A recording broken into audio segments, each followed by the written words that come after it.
Hello everybody and welcome to another day of LPL English. We are really in the home stretch now of the regular season with just 5 days remaining until we completed our double round robin in Group Ascend. 2 more best of 3s coming at you today. Starting things off with Weibo Gaming up against Top Esports, and then after that our match of the week with Billy Gaming up against JDG. My name is Grapes, joined alongside Rooted for this entire day. Root, it's been a while, so glad that we're back on the desk together, and we've got some fun series here to cover today. Yeah, absolutely. You know, Weibo versus Top to begin with. Maybe expectations are that Top are going to take this series, but then again, they're playing against Weibo, and anything can be said with this team, really. We don't know what we're going to get to see from them. And then that second series, our match of the week, a heavyweight hitter for sure. Both of these two teams battling to stay in that top 4 position. Obviously, one of them going to take a loss today, and that's going to prove to be quite the matchup. Expecting at least 3 games from that one.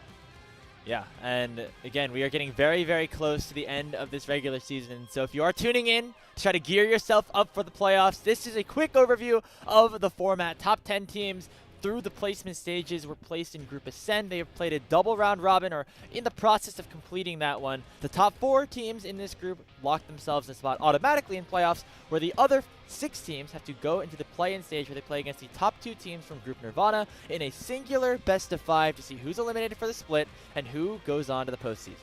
Yeah, it's a really grueling play-in stage, and obviously the bottom 6 from this Group Ascend are going to be playing in that for the play-ins. Obviously, we've got Top Esports who've already locked themselves as top 4. They go straight to playoffs.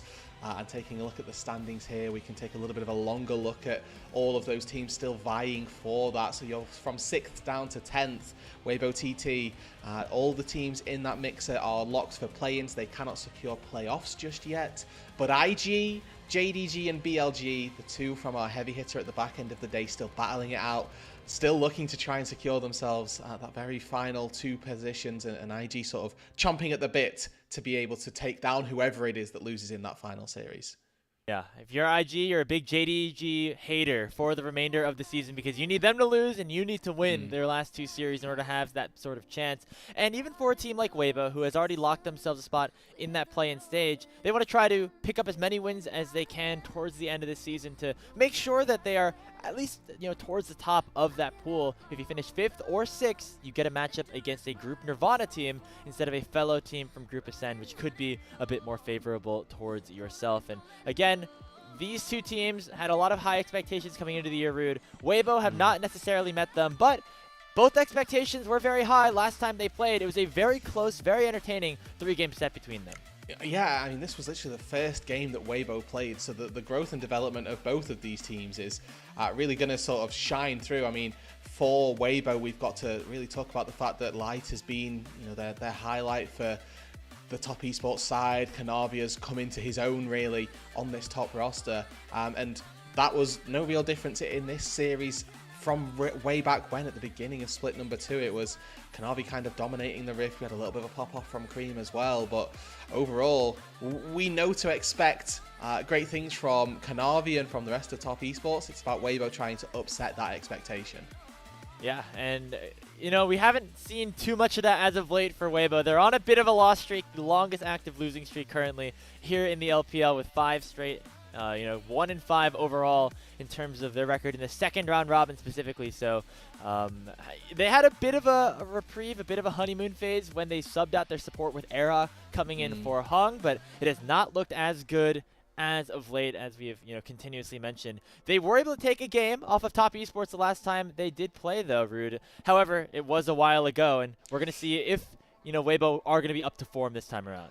Yeah, the challenge is definitely on Weibo's side. I mean, they've got some highlight players. I think that Light has been trying his hardest in these series. And I mean, the addition of Erha, like you alluded to, has definitely given them a little bit of extra momentum and a little bit of extra power just in general over Hong. But as we look across, their counterparts, they're definitely going to struggle to take down Top. I mean, this team fight in its own right just speaks to the power of the top team fighting that they have. Yeah, it's been a really fun ride to watch here for Top Esports. As even though, there's teams like BLG that are surging here or there, Top Esports has been very consistent, and even as of late, kind of been fighting off that Game 3 merchant kind of style that we've been talking about them for in the regular season. They're starting to sweep some series now against some pretty solid teams, which is always a good sign here for a team gearing up to the playoffs. But let's get into the rosters a little bit more, starting off with Weibo Gaming, currently sitting at 6-9, as we have mentioned. And there are, again, some highlights here. I think the bot lane has had their moments. Era, when he first came up, was looking good. Breathe has had his own fair share of solid play as well. But it's really Rude Xiaohu who has presented some struggles for this team. Yeah, I mean, there's a nice little graphic that we have that we can fly for Xiaohu for the reality versus expectations. Formerly the Tiger King of Spring, the former person who would go to MSI, dominate, and then notoriously had these pretty wayward summers. But this spring in particular has been a lot less Tiger King and much more feline friendly. Yeah, I mean, even that series against Top Esports, there were a couple of really bad plays that I think kind of lost Weibo those games. Even though the rest of their team was looking pretty good, some Realm Warps on the rise in some bad locations, just getting caught out in multiple positions, and they're going to need to make sure that does not happen again. But so far for Xiaohu, it has not been that spring split dominance like we have traditionally seen from him in the past, whether it was on Weibo or RNG back in the day. And so as Weibo kind of wrap up this double round robin, it has not been the regular season that they were hoping for, but they're now just trying to pick up wins, pick up some momentum here to make sure they don't end going into the play-offs or going to that play-in stage on like a 8 or 9 game losing streak, because that would certainly not be good for the vibes. No, the vibe's definitely not going to be positive when you're off at the back of a 1-8, 1-7, 2-7 sort of back half regular season. And like you mentioned as well, that the power of those standings, if you do land just outside that top 4, 5th or 6th, expectation is that your opponents are going to be that little bit easier playing up against one of those Group Nirvana teams. So keeping yourselves high up in the standings, even though it's not top 4, it is going to be quite powerful. We already touched on the fact that we've got IG, BLG, JDG sort of fighting for those top 4 spots, which means one of those teams isn't going to make it in. Realistically, they're going to end up playing one of the Nirvana teams, and then there's one space left. And both Weibo, WE, they're both chomping for it. They've both been really active, sort of trying to get to that top 6 position, which is sort of second breakneck that we're looking for. And Weibo, they need wins. Top Esports, maybe not the team that they're going to find it against, but they're going to need to find them somewhere. And again, that inconsistency that we've been seeing from them. They started the first round robin 5-4. Since then, 1-5. And there was an interview that was put out with Light just a couple of days ago after their matchup against Anyone's Legends, where he talked about some of the team struggles. Let's take a look at what Light had to say. 现在的表现是跟队伍状态是差不多的吧，因为我们现在队伍在经历连败嘛，然后这段时间可能大家对队友的心中都有一些不满，所以这让我们没办法往前走吧。然后就是因为这段时间也是大家都意识到自己就种种问题吧，可能在今天需要做出改变。对。Rude, it feels like those issues still have yet to be solved here for Weibo, because even after that interview, they still have continued that loss streak and are definitely not looking like favorites against Top Esports today. No, I mean, they came off of that and then it lost to Thunder Talk, right? Like, this is a team that that Weibo should be taking wins away from, and they haven't been. So moving into a series versus Top Esports, who are a team at the complete opposite end of the standings, our expectations are that Top Esports should be able to take this, especially when they're coming in on a pretty big heater as well. Like, they're doing really well, taking 2 2-0s consecutively against some pretty dominant teams as well. Top Esports have sort of put to bed a little bit, at least, or are starting to remove that narrative that we've had for them for Split 2, where they'll turn up game 1, toss a game to the enemy, and then decide to lock in and find their series. I don't think it's without their own issues as well. They have certainly looked like they can struggle in areas. They're not a team that's infallible, but when it comes to those clutch moments, they've done really well. Well, let's take a look at that Top Esports roster here, Rude. First place in the LPL Group Ascent at 13-2. Of course, they did drop a series a little bit ago to their rivals in Anyone's Legends, but since then have been on a bit of a hot streak again. A 2 over JDG, a 2 over WE, and a roster that, of course, won Split number 1 and has continued to look dominant here in Split 2. Yeah, I mean, and this is some of the highlights as well. So this is going to be like a real mixed bag of highlights that we've got for Top Esports, where they've got the high highs of playing this triple range bot lane and trying their hardest to try and take down, missing and pays underneath the turret here and doing so very successfully. But there's also very different glimpses of Top Esports where they do end up overextending, or they've just got the complete wrong read on a play, and that sometimes as well is costing them quite significantly. So we're looking at a couple of teams that have been able to take them down so far, but normally the Top Esports fighting and team fighting in particular that we'll see here as well tends to come through. And I mean, Cream has had a very, very solid season as well. Still waiting for him to reach the pinnacles, the highest of highs. But Jackie Love on Ezreal in particular, I mean, this series as well, this game in particular, has been a real force to play with, to be threatened by. And I think that Top Esports have, despite their transgressions and despite the issues that they have sometimes, obviously have come away with wins overall more often than not. Yeah, it feels like there's always inconsistencies here with Top Esports, and we kind of have seen that symptomatically in terms of the fact that they drop games to a lot of different teams. They go to game 3s a lot of the time when maybe they're not necessarily expected to, like against a team like NIP a couple of days ago. But it seems like whenever the moment matters the most, they seem to clutch up. And I think Jackie Love is a big part of that, because I think overall him and Cream have definitely had their fair share of inconsistencies, but it's in these big team fights, in those moments that are very important, are critical for a series victory, that Top Esports and these carries specifically have been able to deliver so far. And this has been happening for not just Split 2 as well, right? I remember the series that Top Esports played in Split number 1 up against Invictus Gaming, where Jackie Love's bending the 4th shot bullet to snipe out Rookie, and that has continued. These styles and their ability to keep on playing at this high level, to clutch up when it matters, are really important. But it's not to say that this team can't be taken down. I think that their level 1, as we can see here as well, has looked like it can be exploited. But overall, their game 1s as well, they've been sometimes a little bit off the bat. For Weibo coming into this series, they're going to have to hope that the Top are having a little bit of a shaker coming into their game number 1. Because overall, like we've alluded to, when they look to clutch up, they typically can do so. And it's on teams like Weibo, like honestly, JDG we would have liked to think could do it. But found out that they couldn't just a couple of days ago, to try and punish them for their mistakes, because Top do make them, and they do overextend a couple of times, look for plays they can't go for, but teams aren't punishing them or looking appropriately at them.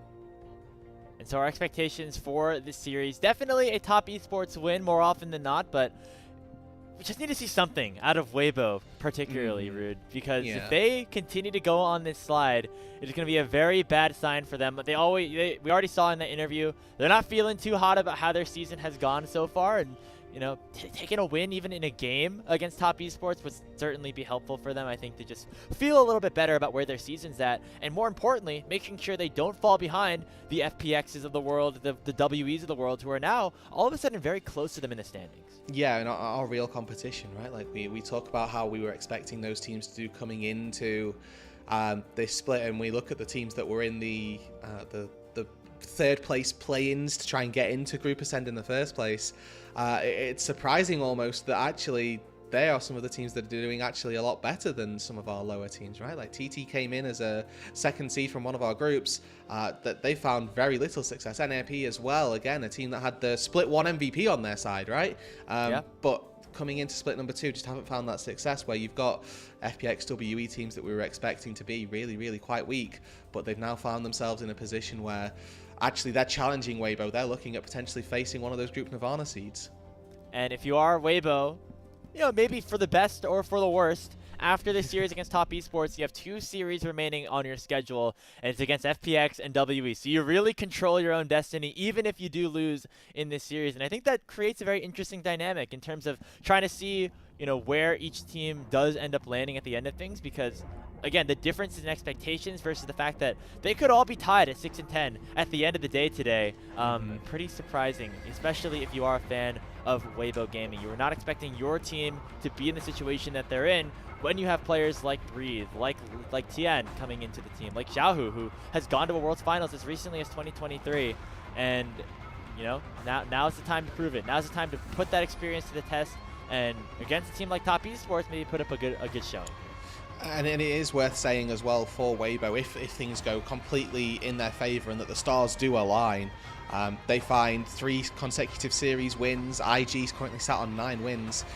They have the head-to-head over IG as well, so they'll be able to push themselves that little bit further up in the standings as well. Maybe 5th over 6th, but still something to keep our eye on. Yeah, EDG against versus the LGD. I mean, LGD have been pretty unstoppable, at least it looks like here so far, so maybe that is a bit an advantage. I know Cubby was saying the other day that maybe 7th place is the most valuable because you get to play against Thunder Talk, so I don't know, I don't know if necessarily the teams in Group Ascend are thinking the same way, but maybe 7th's not the worst either, as we are in Shanghai, as we get the walkouts here to start off our first series of the day.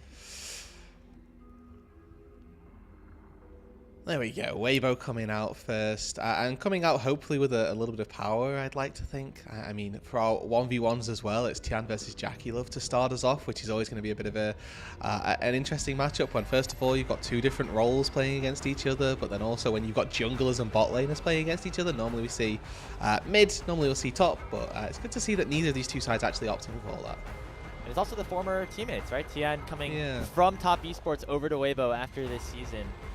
Being replaced by somebody like Kanavi, who spent so long with JDG and now has found himself on Top Esports, winning championships with a brand new org in his first split here. You know that Tian wants to prove that he can match up to the likes of Kanavi, to the likes of Top Esports, and maybe it's a little bit extra personal here in the 1v1 and then also here in the matchup for him.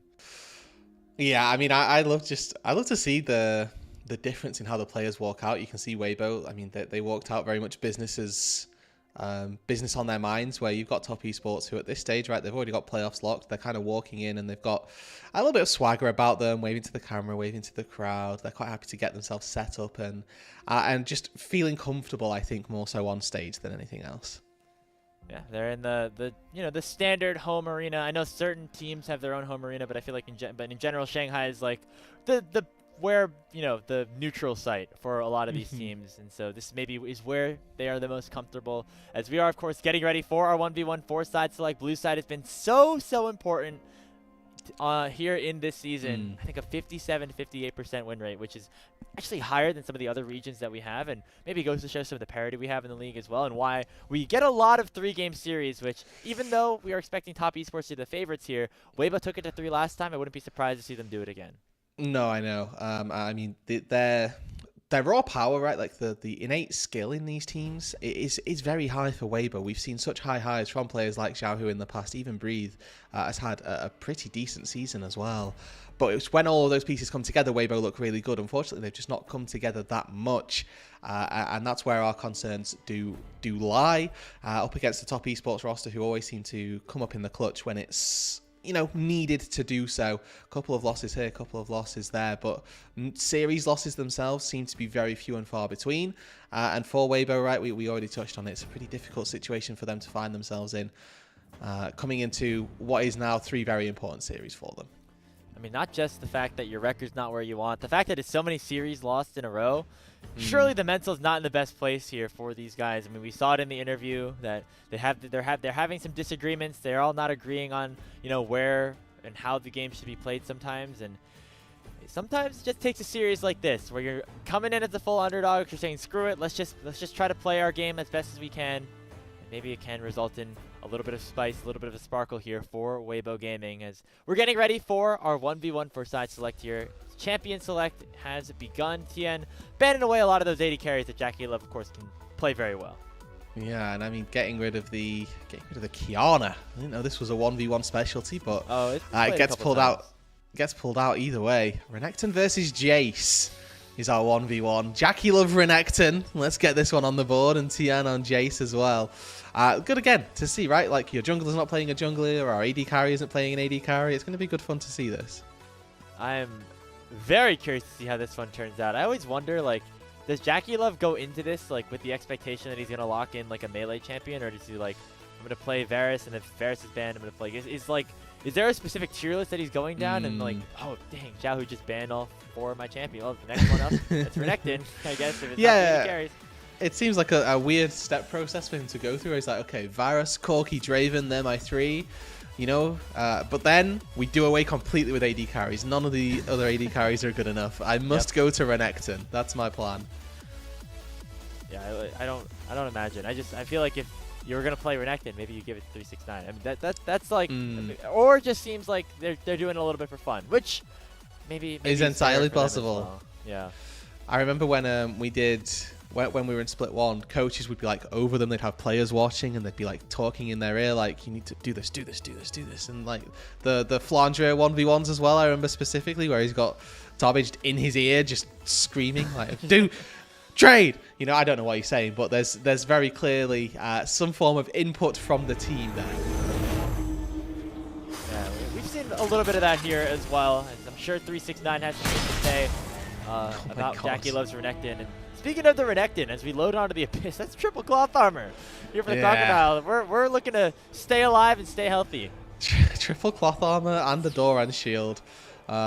For reference, the Q damage that Tian put down has already been almost healed up. Like, he's pretty much fully healed. Too much damage himself. It's not the best start, as Tian looks like. Yeah, and I mean, Jackie Love on the Renekton, never really an easy way to proc bone plating unless you can get a stealthy Fog of War Q that doesn't really impact you all that much. And you know, you're not going to lose out on the trade, but now he's starting to lose on that Fury as well. He's not got any farm. He's waiting for his health to regen, but already just one bad trade, and Tiana's sort of taking control. Now sometimes when the 1v1s look a little cooked, the player will just go in and try to like go for some sort of crazy fight as soon as possible. As I say that, Jackie dashes in a little bit, but sometimes you see them try to play the long game. That's what I'm a little bit worried about here. Pops a barrier to try to just make sure that Shock Blast is taken down. He is 2 levels ahead of Jackie Love right now. Gonna at least pick him a plate or two with this massive wave that's been set up here. Yeah, very good about himself. Either look for the dive, he takes a turret shot. That was pretty suboptimal, but at this stage, it's not too much point to dive, right? If you dive a little bit earlier, you can deny all of those minions, and he's taken 3 turret shots so far in this 1v1, and he's still ahead on HP over Jackie Love, but now he does need to be a little bit careful. Remember, with that Fury and the powered Q that you can get through, a pretty decent heal comes off of the Renekton. Already used that barrier, so it's traded some of the spells so far. Here we go. Jackie Love does not get any more healing. I was thinking maybe this could have been a little bit of a spicy situation, but he did not wait for the dominance to be up.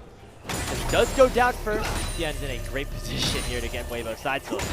Yeah, can push, get another plate, look for a recall with this Demolish proc, and maybe even takes this wave on his way out. Look how the mana's looking for him. Quick recall though, he's off back to base, and Jackie Love comes out of base with a pair of boots. Tian comes out of base with a pickaxe, a phage, and a pair of boots. We bought boots. That's all we were able to get. Yeah, I mean, he's on food stamps, right? Like, he was not farming, he was getting bullied. Yeah, I mean, this, as long as Tian doesn't just toss the game, this should be good for Weibo. What are some picks that you're looking for Weibo to select on blue side now? They're gonna be locked in. Hey man, you know, I think we could probably see an Ezreal maybe, you know, steal that away. We've got a lot of possibilities. Just make Jackie Love's life look as miserable as possible. This is the triple ban the AD carries again. Yeah. we picked Jackie Love to go into the 1v1 as Weibo actually. We want to demoralize him so much, and then we'll take 3 bans away from him. First pick as well, so it's 4 bans. Yeah, so it's a common strategy actually. Not Kanavi, not the actual probably the MVP of the split. Exactly. Focus out, Jackie. Sometimes the team is as weak as its weakest link, right? And so you get someone tilted. Maybe that's the start here. Jackie Love does have the dominance, so he's gonna try to go for something here, but he just takes way too much damage from Tian and doesn't do enough himself. Oh, he's BMing a little bit before locking in the final auto attacks. That is gonna be the side selection going over to Weibo Gaming in this series. Yeah, and that one, I mean, it was never really close. Let's be honest. Jackie took 1 bad trade at level 3 on the first wave and immediately lost the 1v1, which is kind of what happens in solo lanes. That's a really good example, actually, for how solo lanes can be very punishing, or rather how top lane can be very punishing. Yes. Because if that happens once, your whole game is chalked. You're very heavily relying on a jungle bailout, and unfortunately, on the Howling Abyss, there are no jungle bailouts. Absolutely not. As Tien was able to bail himself out in that situation as the jungler against Jackie Love. I feel like, I don't know, some of the other players might be looking over. You really picked Renekton? You picked Renekton? Have you ever played Renekton before, man? Like, I feel like Cream and 369, they both play the Crocodile in these Abysses, and they have won 1v1s like quite often. Yeah. Jackie Love, that's not so sure. It's very similar. NIP was playing a series, and they had Leave, Lock, and Kled. Because like that's the Doinby champion, but then like Leave's playing in. It's like, that why have we sense. why have we put Leave in if we're gonna have a Kled picked? Anyway, I mean, I'm curious as to if the teams how highly the teams actually value this. I feel like in our like really heavy hitting series, like the Weibo versus or the BLG versus the JDG one, like they're putting their best foot forward. They're putting their best members on their best champions as much as they can to try to win that 1v1, because it could very well be a case that the 3 blue side games are just 3 blue side wins for whoever it is that takes it. I mean, this series, again, we highlighted it a little bit, that this is maybe a little bit less of a likely series to go to 3 games, and that we anticipate Top Esports might just be able to take this into regardless of side. Hey, maybe Top Esports, they want some red side drafting practice. So they decided, hey, Jackie, go lock in that Renekton, bud. Good luck. And then we'll see from there. So it is more of a challenge now that Top Esports are on the red side. However, you know, them being 13-2 in the standings is no joke. They are currently on that 3-game win streak as well. So they're hoping to make another quick work here of Weibo. I think the most notable thing is that Top Esports have gone to, I think, 7 or 8 best or 3-game series out of their 13 wins. And those have become less often as we have gotten later on to the season. So it seems like they're gearing up into an even better form than they were at the start of the season, where they were still winning series, but sometimes dropping some games here and there. Okay, so looking at our bans overall, not a lot of focus down on that bot lane, taking out a large quantity of those supporting cast characters in the jungle, and then the Nico locked in, rather, presumably for Airhead down in that bot side, to take just an initial engage for Weibo, giving them a way to start fights off the rip. Yeah, it's been one of Era's strongest champions at the support position. It's been basically banned almost every game on the red side, so a bit surprising to see Top Esports willing to give that one up. But it's a very powerful champion. You can poke really well in that laning phase. You can use that Pop Blossom to mass effect as well. Top Esports, though, are going to be happy about what they got on their side of the draft, though. Rise Nefaria, very strong mid-jungle 2v2. Yeah, and I mean, Weibo will now have to look to try to answer that mid-jungle 2v2, which has been so very powerful for Top Esports, right? With Cream and Kanavi really running the roost of mid-jungle pairings. Weibo, though, locking that Yorick, probably going to look to lock in a Kalista as well here. A great pairing for the Nico can act as that second engage. Instead, just opting into being able to play this global style. When you have a Yorick locked in, you do want to be able to move around that map. I think that taking the Rise away by Top Esports is going to be really powerful for them. Weibo might look to lock in something maybe a little bit like an Ari, just something that you can move around the map with quite easily, and look to support this Yorick, or at the very least try to play on 3 lanes very well. I mean, playing versus Rise on split push can be quite tricky, so we'll keep our eyes out for what Weibo look to lock in for in that mid lane. And Weibo, I mean, they've got a big task ahead of them. Top Esports with 369 just immediately locking in the Ornn, trying to be a stalwart powerhouse in that top side. It does mean that Weibo is going to be advantageous in the side laning even more than maybe they were if 369 played a bit of a different champion, right? Because the Ornn's going to want to continuously join the team. Team fighting is going to be the name of the game here. Maybe you send the Rise up to match the Yoriks at points in the game, but overall, if you're Breathe, your goal is to basically be sitting on a side lane basically the entire game. Yeah, and there's a possibility here that Top Esports are just saying we don't think Weibo can play side lanes well enough to punish us. And actually, if we just take a heavy engage in our own right, we can just find enough fights and pushed fast enough and faster than the Yorick, really. So with Weibo here, I mean, they've got already a decent amount of disengage, I will say. That Nico itself is a very good disengage tool as well as a great engage tool. So if Neferi jumps in, if there's a Realm Warp on top of you and Ornn there, you know, Nico loves that. It's great that she builds Proto Belt and can get into the fight and start it off. But equally, Nico initially, before people were building Proto Belt and putting her support, was just a really good disengage champion. Great at people diving on her, so she could lock them all up as well. Yeah, a lot of different ways you can play this Nico, and looks like maybe it'll be more of a disengaged, more supportive role this time around, as two of the best lane duos that go alongside this Nico, the Kai'Sa and the Kalista, both taken away by Top Esports. That is the price that Weibo have to pay by locking in this Pantheon here on the 2-3 instead of finalizing their bot lane, getting something in for Light. So now with the options thinned a little bit towards the bot lane, it'll be interesting to see what exactly Weibo does want to lock in to round out their composition. But first, we're going to see either a support or an AD carry taken here. I'd imagine Jackie Love just gets his pick of the litter. Now, he's been very good on the Ezreal, as we saw in a couple of those clips, and there it is, locked in for himself in Game 1. Yeah, I'm a little, not necessarily concerned, but worried, let's say, for how Weibo get onto this Ezreal so far. I mean, yes, Nico, yes, Pantheon, but they're a little bit, let's call it, difficult engage to find on an Ezreal.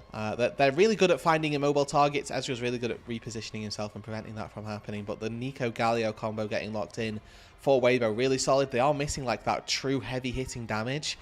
So something for Light that can really pop off in a team fight is what I'm looking for. They've got really good burst damage here coming through with that Pantheon, with the Galio, the Yorick on a side lane, and then maybe the Varus just to chip people down to begin with is how they're going to look to try to play this out. Not necessarily the highest damage unless you're going like that on hit, especially later on into an Ornn. If you are going lethality Varus, I do question if 369 will ever die in this game. But so I imagine that is what Light will be going for. We're going to match poke with poke here to round out this draft for Top Esports. Chris is going to lock in that Karma to go with that Ezreal Karma lane up against a Varus Nico combination for Light and Erha. Overall, Top Esports very much about, you know, team fighting with that Ornn, making sure that you scale into that late game. Whereas Weibo, they want to scrap a little bit more and, you know, allow for Breathe to live on that side lane. And importantly as well, this Top Esports roster can look to try and match side lanes. Handling a Yorick here might not be as difficult. Karma, Mantra, Shields get people to maneuver around the map very quickly. The Realm Warp as well. You can move to side lanes and cheat a little bit of tempo with that Rise ulti. So they do have some answers to this Yorick if it's not something that can be handled easily by 369. But I do want to quickly point out, and I think that you hit the nail on the head here, that actually we could very well see the lanes and the matchups in the mid to late game sort of change a little bit. Usually you'll see top laners match top laners, mid laners match mid laners. But this time round, I would be very surprised if Top Esports don't put the Rise up against the Yorick. The Rise has got a lot better wave clear, a lot better ability to keep the Yorick at bay, especially if he goes for that phase rush. And you can keep him, you know, locked up with that Rune Prison. You can typically find a couple of autos to get out of that cage if you get hit by it. And you can clear the waves in front of the Yorick as well and make sure that he can't actually take turrets in your face like he could do in an Ornn. So that is potentially a late game plan here, set up for Cream, as him and Kanavi have been really big part of Top Esports' success so far this season. And they're going up against Weibo, who have lost 5 series in a row, but took Top Esports the distance the last time they faced off in that first round robin, desperately trying to break that 5-match loss streak to get themselves on a bit of better footing heading into that play-in stage for them.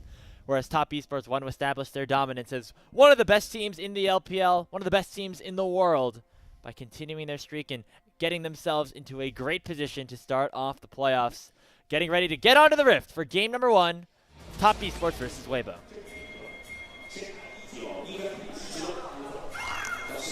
Okay, the Shanghai Arena has let me down. My absence of gyros.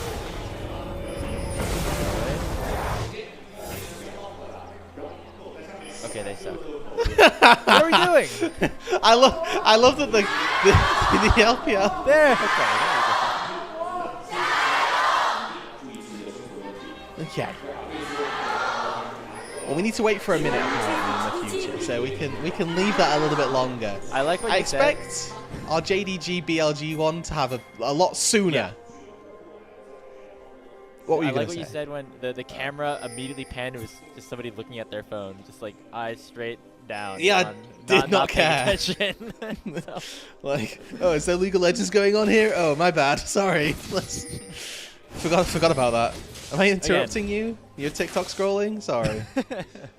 Remember, our match of the week coming up in our second series between BLG and JDG, but we think this one could maybe provide a little bit of firepower as well. And we got a bit of a replay here to just show 369 hovering around the bot lane early to start this one off. But they're all back to the normal arrangements here, as it's going to be topside start for both junglers. They're pathing down to make sure they can impact these highly volatile double range 2v. Yeah, and I will say as well, looking quickly at those runes, it is going to be on-hit virus for Light. He's got Ghost as well, so the power in this 2v2 mainly not going to be quite as high as usual. Definitely looking more towards scaling, more towards being able to handle 369 in those team fights. And my issue is that if he ever has to go blow for blow with Cream, for example, with Kanavi, the on-hit virus better suited to be able to take those down, but he might still struggle. I mean, this 369 champion, this orange is going to be very, very tanky. Even if, you know, Light is building on hit, is building all the max HP, all the damage that you could possibly dream of here. Just being this big tanky orange on the front line. Even Kanavi, as you mentioned, has a lot of tools. A lot of armor that you can simply pick up with things like the plate field captain and the depth dance, which I imagine could both be in the works for Kanavi as we continue to go later on into this game. A little aggressive shift forward here for Jackie Love and Chris, because they've been the ones to get pushed so far in this bottom side. Yeah, and you know, worth remembering that Arcane Shift, not just a tool for mobility, but does also have damage on it if it's able to land. So going forward, just to throw a Q out, you are losing out on a little bit of damage that you're looking to pop down onto your enemies. However, you can see with the cleanse as well for Jackie Love that actually both of these AD carries don't have barrier, which seems to be a bit of a staple in the current iteration of bot lane summoner pairings. As Kanavi now moving into the jungle on a ward.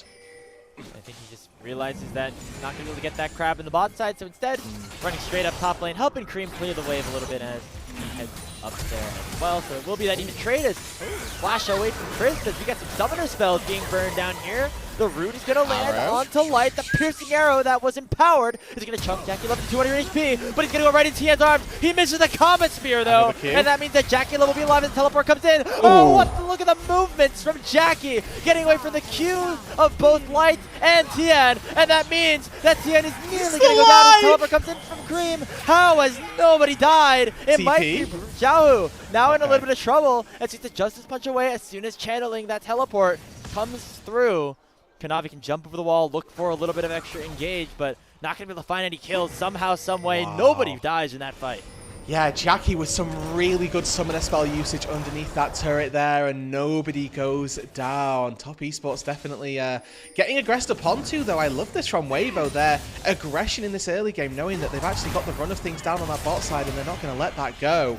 Really solid performance from Weibo, maybe a little unfortunate and getting outplayed to not find those kills, but again, Tien with a couple of low HP bars, he manages to limp away himself, so both of these teams, lots of pretty colours, nobody goes down, and 369 is actually trading not too badly on this top side.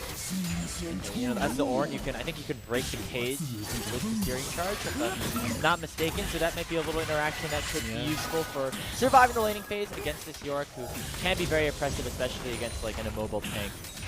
So that is another slight advantage potentially for 369 in this one. Crucially, off of that last play, all 4 summoner spells for the bot lane of Top Esports were burned. There's no cleanse, no heal, no flashes here for Jackie Love and Chris. Meanwhile, Light still has his flash and a little bit of extra safety, and I think that means that Tien is going to want to get back into that position to try to take down one of those bot laners. Yeah, and you can see the shift up for these two teams as well, is that, well, now my bot lane is a little bit more exposed. I'm immediately shifting them into the mid lane, so that there's a shorter lane, so that it's more difficult for them to get ganked, and then they can keep on farming.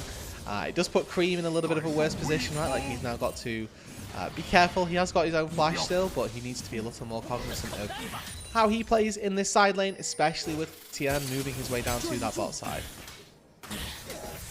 Yeah, looks like Top Esports knows that Chris and Jackie Love keeping targets as well, which means that they want to play in a little bit of that shorter lane, as you were saying. TN getting a little movement speed by popping the E, then immediately going on to Chris, who again does not have any summoner spells, and that means that first blood will be secured by Weibo. But here comes the Realm Warp as top esports want to try to make a respawn. They force the flash out of light, and it'll just be a trade of supports as Era goes down to Jackie.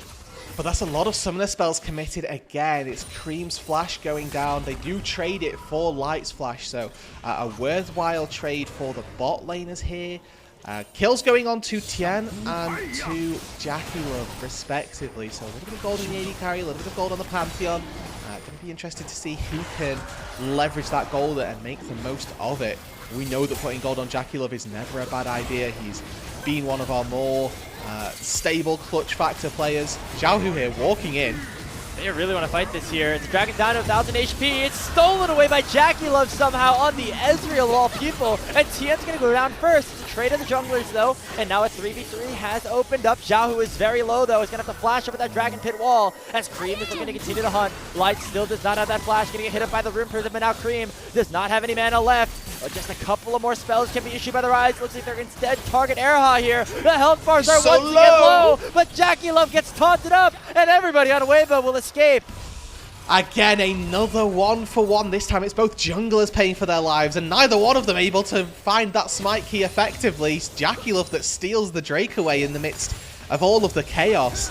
Also, again, it's the kill this time going on to Chris. Both of our supports getting a little bit kill hungry after being taken down earlier on. And it's just these early game fights where mana bars aren't quite as high as teams might need them to be. So Cream's not able to consistently do the DPS because he's only got an early stacking tier. He's not got a Lost Chapter picked up. But Weibo, they're not stopping here. They tried to fight for the Drake. They're now looking to fight for these grubs. And they may just get them. Top esports though, starting off this dragon, it's a great taunt by Xiaohu to get in here, and the idea being to try and focus down the dragon. I think if they'd have taken out Kanavi first, looked at the Drake afterwards, could have looked a little bit better. But the fight lines are just easier for top esports. I think that Jackie Love committing onto this bot side into Xiaohu, who is definitely going to have to flash that wall, maybe means that they don't quite find a kill here on this top side where they could have done. And all of a sudden, you just see that it's such low HP bars on either side, and Xiaohu with a really good taunt. Manchukuo not quite finding the damage, and Weibo again lucky almost to get away without losing only one person. We're practicing our Mundo dodgeball. Yeah, here's a lot of talented skill shots or dodging here for all of our players in this game number one. If a couple more of those abilities land, we could be looking at a much bloodier game so far. But instead, we're at a point where 9 minutes in, the Feats of Warfare have not been claimed by either team. Instead, it is Dragon for top, 3 grubs for Weibo. So that is kind of the objective counter that we are matched up with right now in a very close game to start this off, even though we were expecting top esports to be the heavy favorite. So at this point, Kanavi gets the smite. Going to be able to survive for now as Chris and Jackie Love are here alongside Cream. Now Tien and Xiaohu could be caught out just a little bit as flashes have to be used to get away from the chain of corruption. A really high value True Shot Barrage comes through from Jackie Love. It chunks Era down to 300. And now we can shift forward, looking for more damage onto Light. Another Mystic Shot connects, and that chunks Light down to 400 HP. And the health bars once again chunked out on Weibo's side, but still no casualties as now the red buff can be the target for Kanavi. Yeah, and I think this is a really tricky contest for Weibo. Their health bars are not high enough. Missing out on some crucial summoners as well. Erha still not level 6. Chris leading the charge, leading the way in, and Jackie Love got that move. Cream has as well. Top should just be able to take this. It's a smite. Might Q here for Tien and make sure that red buff goes over, but here comes the Realm Warp. Cream very far forward, gonna go straight in onto Xiaohu and secure the Feats of Warfare for top esports, so they don't get the red buff, but they do claim a kill as their prize. Yeah, that felt like a little bit of an illegal contest here for Weibo. They paid for it with Xiaohu's life, who, I mean, in this situation, right, you're playing with Galio, you have to be the one to step forward, so he protects his team, but does go down for it, missing out on a little bit of experience. It means that he's got to burn this TP now to get down to this bot lane so he doesn't fall even further behind. You can see Cream has hit that level 8 marker. Xiaohu should be able to get into it just with this next wave. But this top side as well, I think we need to quickly touch on. Quietly Breathe is mounting a bit of an advantage. It's already burned a second teleport from 369 into that top side. So there is a TP advantage for Weibo on this Yorick. Of course, the issue is that when Yorick has TP advantage, he TPs to a side lane and doesn't impact the map. Yeah, I mean, we've seen some team fighting Yorick's at times. Down to Bin, I think, got like a quadra kill at some point, but obviously much more valuable in that side lane. You can immediately see, as soon as you mention it, Rudy, you use that teleport to get right back to the top side. So now 369 will have the spell a little bit earlier than him, as he actually doesn't burn the flash to make sure he is able to get out of that one here. So nicely done by Breathe. He's going to be able to generate a lot of pressure here, and with 369 forced to back, maybe he can pick up a plate for himself unless top esports can respond.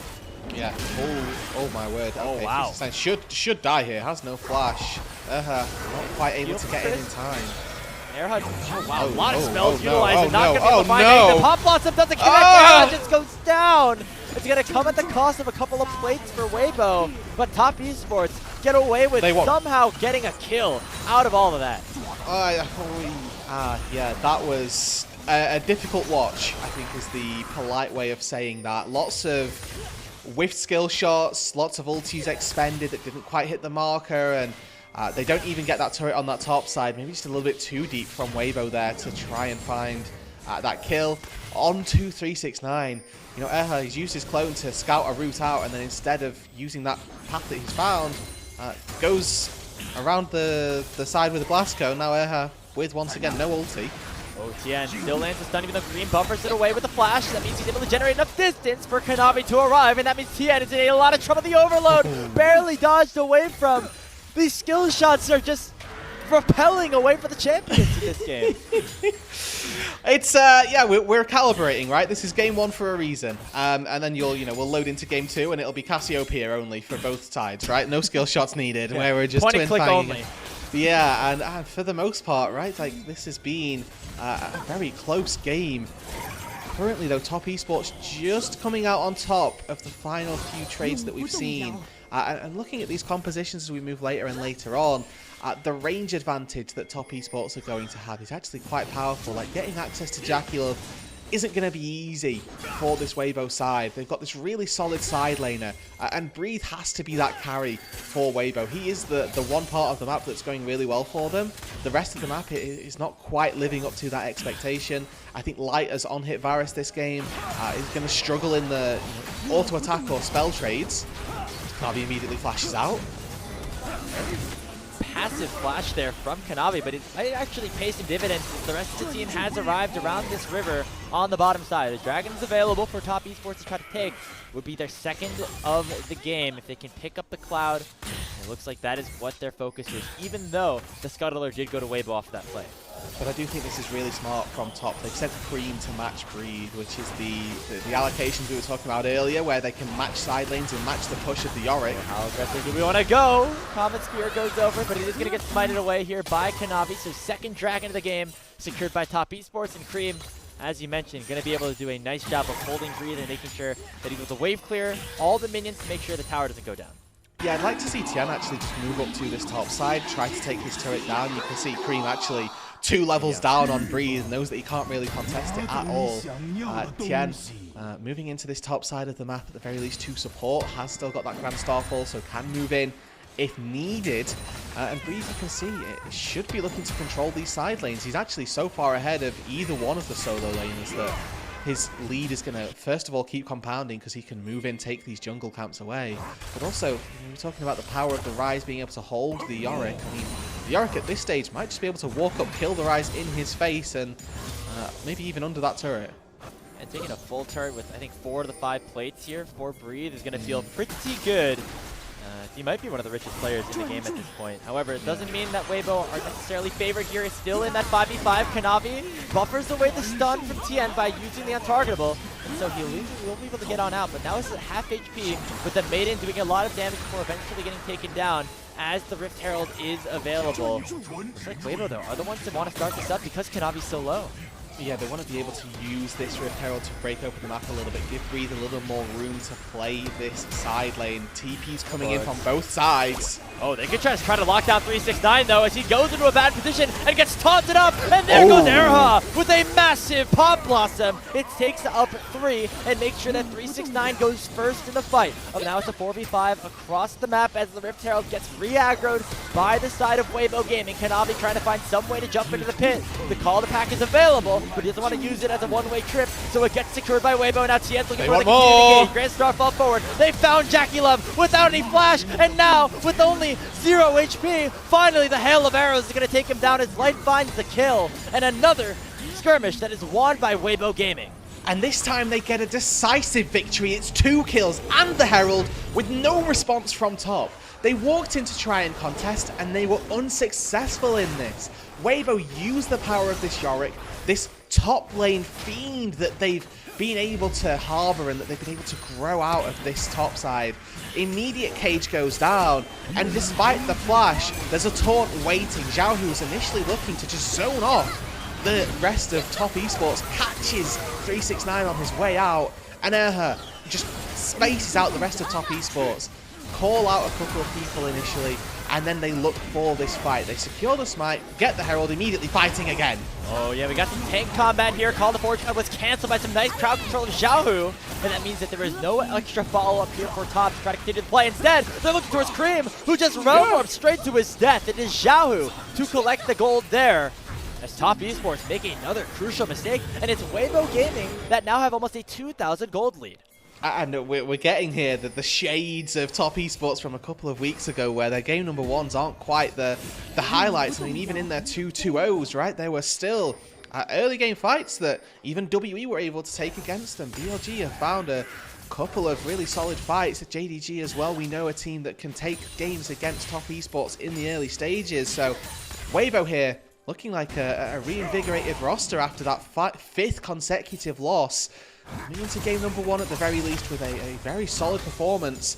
Only up 2k gold. They've got a really strong Yorick that they can look to use on that side lane. 202 Light as well, who's been so far able to find really good purchase in these team fights. If that can continue, who knows what this Weibo team can do.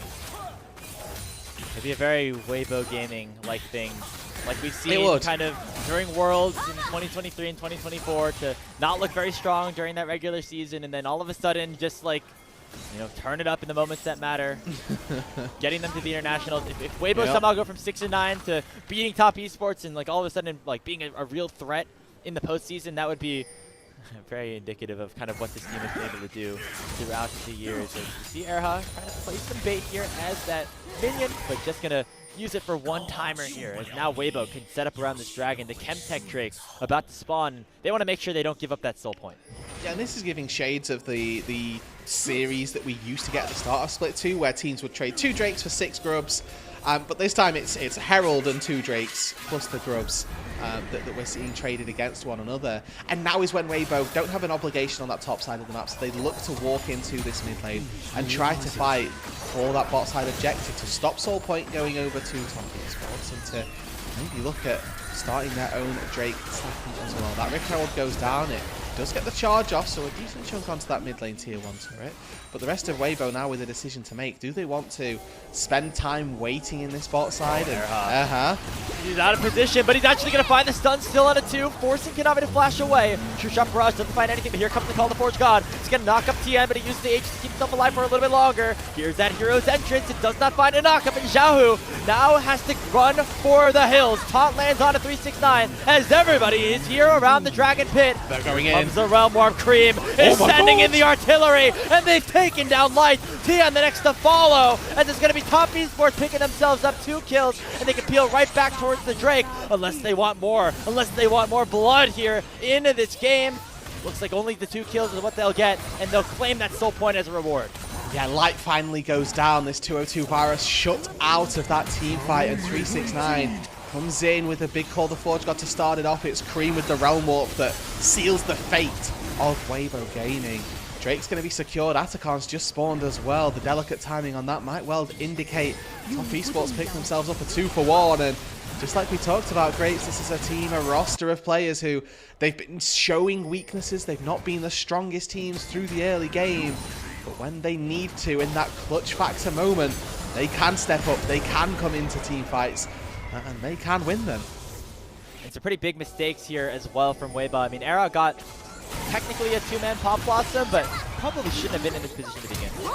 Yeah, I mean, he's looking for different targets. If that Pop blossoms onto Jackie and Chris, then those two players just die instantly, unfortunately. It's Kanavi who can flash out, and it's 369 who you never really wanted to focus in the first place. And from this entire situation, right, look at how free Jackie is. The threat onto Cream as well, not really present. Breathe just puts the Shroud down and then walks out immediately. And it's a great collapse and catch from 369. Catches light with a searing charge into the wall, and Varus with no summoners. He tried to use the Ghost, but with no flash, wasn't able to get away. And there's a difference between the compositions of Top Esports and Weibo Gaming. Around those 5v5s, it's going to be Top that has the advantage because it is a Yorick versus a Ornn in the top lane. When you're playing the Ornn, you're not playing for the laning, you're not playing for picking up towers. You're there for the crowd control, you're there for the team fights, and we saw that there with 369 landing that searing charge onto Light that eventually led to his takedown. Meanwhile, Breathe, he did maybe a little bit of damage with the nade, but never was super impactful in that one.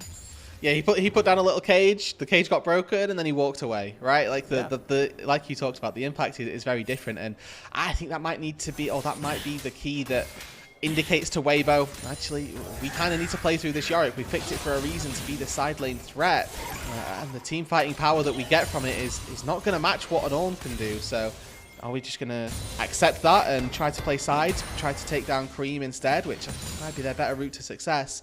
Especially when they've got this Pantheon and the Galio as well, right? They've got such good cross-map capabilities to support this Yorick, and they're not looking to do that just yet. Now, you know, he still continues to grow his lead against 369, but is that going to matter if Top Esports can still continuously find objectives and find fights across other areas of the map? And even now with Cream matching him, you know, it seems like there hasn't been as many towers that have been taken by Breathe in these last few minutes. It's really been Top Esports taking control. They now take out the mid-tier 1. That's their first tower of the game, and really pushing in Breathe in this situation. And now here comes the rest of the squad to try to reinforce. Yeah, I mean, the point is, right, like, yeah, it's good that Breathe has this 1.7k gold lead over 369, but he's never laning against 369. You know, the Ornn is just walking around with his team, and it's actually Cream who's there and who is that threat on that side lane to try and handle. And Top Esports, with having the run of the rest of the map as well, can just really easily move in, shut down this Yorick, and carry on with their day as though nothing has really happened. You can see Galio's able to split push on that top side, but I can tell you for sure the turret-taking capabilities of a Galio do not compare to that of a Yorick, and the two side lane turrets have already been taken in that top lane, so there's nothing really even to gain up there for Xiaohu. All you're buying is a little bit of time until you have to go do that again, right? And make sure you catch the wave around your tier 1. As maybe Top Esports strategy should just be bring the 5v5 to the Yorick if the Yorick's not going to want to play the 5v5s himself, as that was exactly what they did there to take the tier 1 down bottom. As Top Esports, they are even in gold with Weibo, but again, we like their situation in terms of scaling and also what they look like in the 5v5. We have the Ornament starting to come through as 369 has hit level 14. The upgraded Spear of Shojin early on for Kanavi is going to allow for this Neferi to be very powerful around this potential Chemtech Soul fight that'll be breaking out in about a minute's time. I mean, now's this time, right? Can Weibo just use Breathe to walk up and hit this turret? And they've even got 4 members down on this bot side, and they still don't feel comfortable, right? Like, Cream is the one walking up, taking turrets, and this is really damning for how the Weibo composition would like to be playing. And Top Esports at this stage, even though they're only 500 gold to the good, seem to be running away with this, right? Like, the momentum of this game is so much further in their favor, with Cream just able to take side lane turrets, with, unfortunately, Breathe unable to do anything of that like. It seems like they need to make a move for it. Flash as well from 369 there. Not expecting that flash. Feel like 369 would have probably been okay there, but that's going to be a crucial summoner spell now down. He loves it. He loves the flash. Like, every time that cage goes down, I've seen him flash out of it. It's crazy. Like, just any chance? Yeah. Nah, that's death. That's death. It's claustrophobic for sure. He Here on the is. Breaks the walls down and then flashes anyway. We have this drag spawning. Again, it will be Chemtech Soul for Top Esports if they can pick it up. But again, the 5v5 is not necessarily what we're looking for. It's Cream. Popped is on here, so I don't think that was necessarily intentional here. And we'll see if that ends up becoming a factor at TES. It's okay. He meant to proto belt. It's fine. That's my cope for any time anybody misclicks on this. He doesn't have one. All right, well, we're going to Jackie Love, forcing the flash and the arcane shift. However, that's all the cooldowns that are at their disposal. And now Weibo getting hit by the Call of the Force God. The Realm Warp does not send any members in. And so Top Esports happy to play with range, happy to try to poke out here with these mystic shots of Jackie Love, who has been so clutch on these Ezreals in important moments in these late game team fights, as they want to make sure they claim this soul for themselves.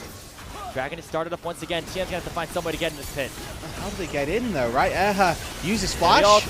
Okay, Pop lost them. It finds Chris. They're going to try to stun him down, take down the Karma, but the Karma will live for so long. Finally going down, but that means the soul is controlled. 369, 1v5ing, and barely unable to survive, as it's going to be another kill picked up for TN. But now, Jackie Love's full HP, and Jackie Love can free hit onto the rest of Weibo Gaming. The Arcane Shift will find himself another kill, and the True Shot Barrage comes down. It's a double kill picked up for the Ezreal, and Top Esports get themselves the fight, as well as the Chemtech Soul. Yeah, it's a 2 for 2 in the skirmish, but it's the soul that goes the way of Top Esports. That permanent buff is now in their favor. They have push in bot lane, push in mid lane. They can now look to control whatever part of the jungle, whatever side of the map that they want. And with Baron spawned as well, Top Esports now can move very easily into this mid lane, into this top lane, and try to take down that big purple worm. It's another big performance from the Top Esports carries. 369, Cream, and Jackie Love all stepping up in this team fight. And you can see it here that Erha looks for an engage, Tien as well. It's a really synchronized engage from Weibo. It's just on to the wrong person. Now we're looking for another fight here for top. Zera is very low again. Kanavi is 6 levels up onto that Nico, and that'll be easy pickings here for Top Esports. They control the topside jungle. They control every facet of Summoner's Rift, as they now can make their way towards the Baron and take it down. And just to add insult to injury, stop the recall from Tien. The Baron will go down. There's no contest to be had. And this just puts all of the win conditions of Weibo into utter disrepute. The only way that they'd really be able to find any sort of purchase in this game is using Breathe in a side lane, but trying to do that as Yorick up against a Baron wave is just going to be so difficult. The Ornn at this stage in the game, I mean, honestly, might be able to hold the wave quite easily up against the Yorick. And you know, you just think, what can Weibo do at this stage? Light is 2.5 items deep. Maybe when Terminus happens, he can finally cut through. But in the team fight that we saw around that dragon, Light was 10% HP versus pretty much just 369. So it's not getting. It will get easier for the Varus, don't get me wrong, but it's not getting there anytime soon. That's the problem here for Weibo's team fighting composition specifically, is that they have so many divers that want to go forward, but the big damage, the people who need to do the DPS, it's just Light on this Varus, on this on-hit Varus, who, you know, compared to lethality Varus is much shorter range, and so after you use all these engage tools to go forward for Weibo, there's not as much to peel him back and peel away from him, and that means that Light is very susceptible to just eating a ton of damage from Cream, or just getting outranged by Jackie Love, you know, specifically, and so it's been really tough for him to play these fights, even though he's 2-1-3 and is the primary carry for this Weibo competition. Yeah, it's just he's not particularly set up, right? You've talked about it there, and it's exactly right that he is just going to struggle. He's going to get poked out. That's 2 Mystic shots, and he's half HP. Now, he does have Blade of the Ruin King, so there's a little bit of sustain if he can auto-attack, but that's always been the question. Now, looking up at that top side as well on the mini-map here, you can see Breathe. He's taking away a red buff, but that's not your goal as this stage. You want to be taking these turrets, like Top Esports are doing to you. You can see just Mantra Shield, walk up, gets a couple of autos, and with a little bit of poke that they've been able to put out, that's the base broken open. And Breathe was taking the red buff on the other side of the map. He's not with the team at the moment. He's, again, their strongest, their richest player, as it should be this bot lane inhibitor going down, just a couple of more auto attacks, a couple more shots from this cannon minion. And now they can turn their sights into mid. Tier 3 taken down by Kanavi alone. Breathe is still up at the top side.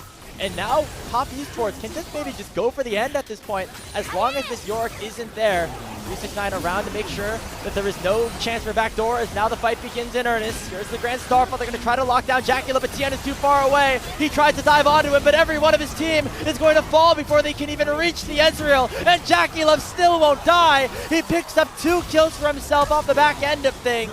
And Breathe goes down on the backside just as he arrives back in base. A clinical 30-minute win for Top Esports over Weibo as they continue their dominance in Split 2 of the LPL. And game number 1, Top Esports, they are back in form. There was a shaky start here. Weibo had a couple thousand gold lead at some stage, but Top Esports, they came back in that fight around the Dragon, finding the Atacon straight afterwards as well. And it's that team fighting from Top Esports that once again shines through. Everybody putting up exactly what they needed to do, and 369, I think in particular, clutching these team fights, just on duty. Really, really put to good work. It's the classic, it's like the textbook Top Esports win, right? You lock in a team fight composition.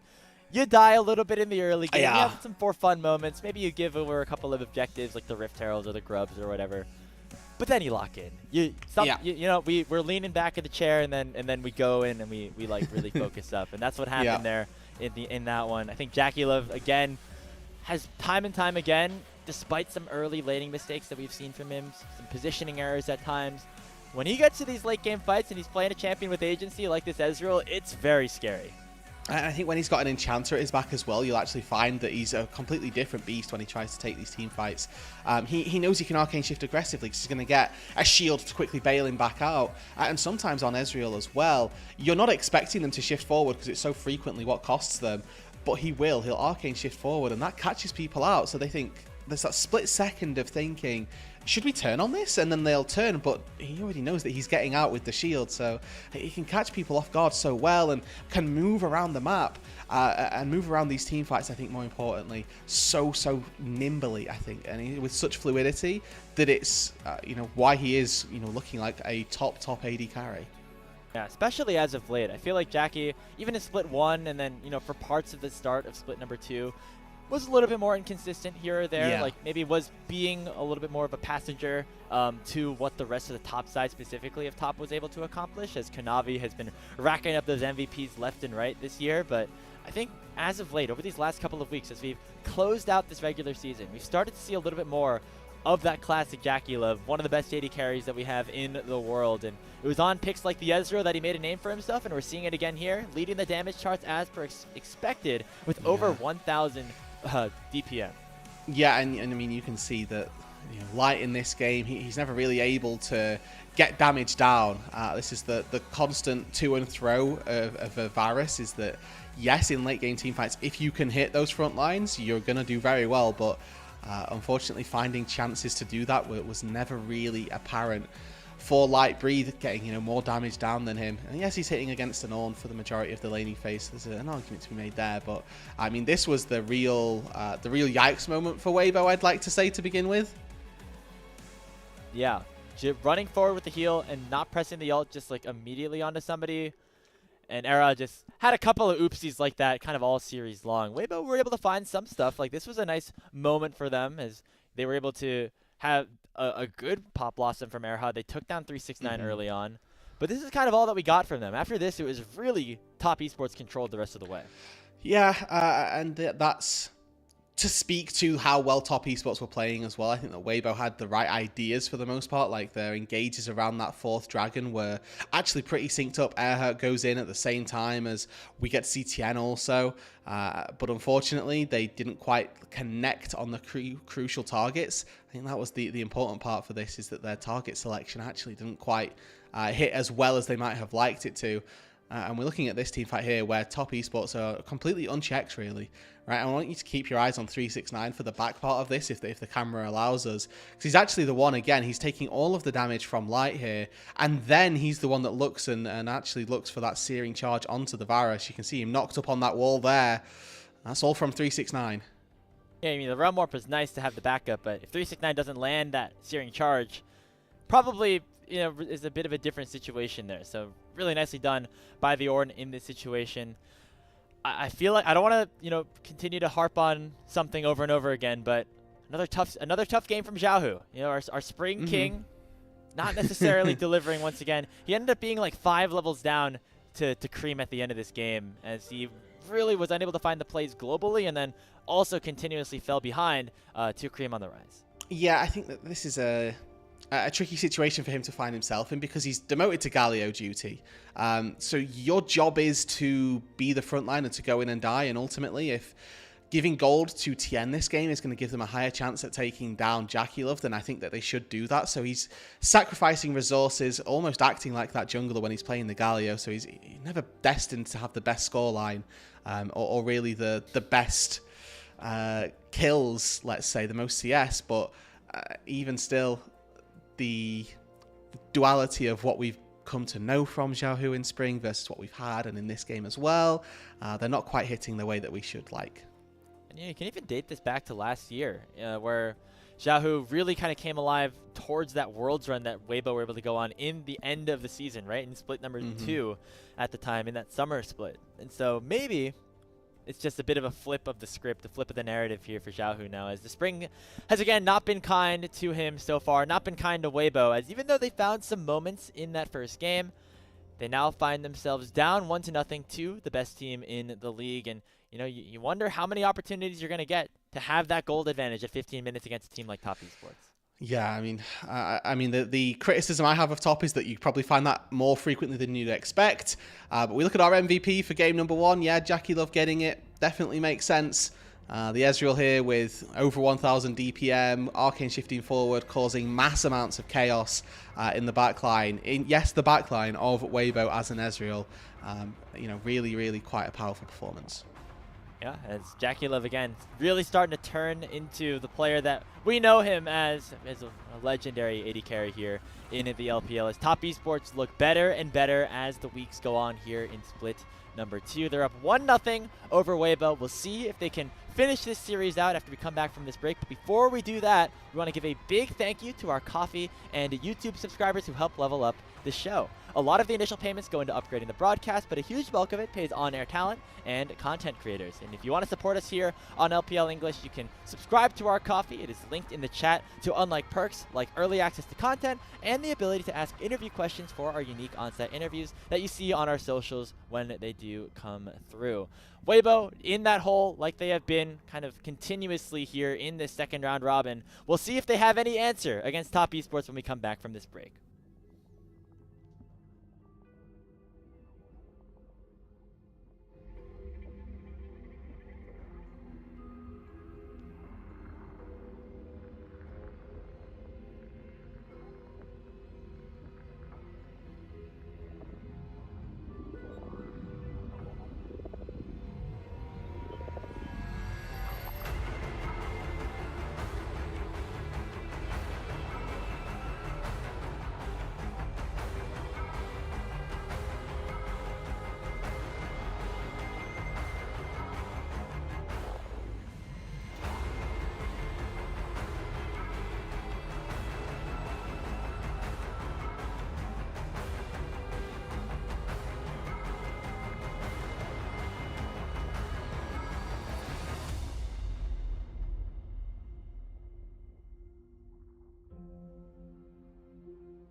Welcome back, everybody, to LPL English. We have game number 2 about to begin between Top Esports and Weibo Gaming. Top taking that one very easily here in our first match of the day.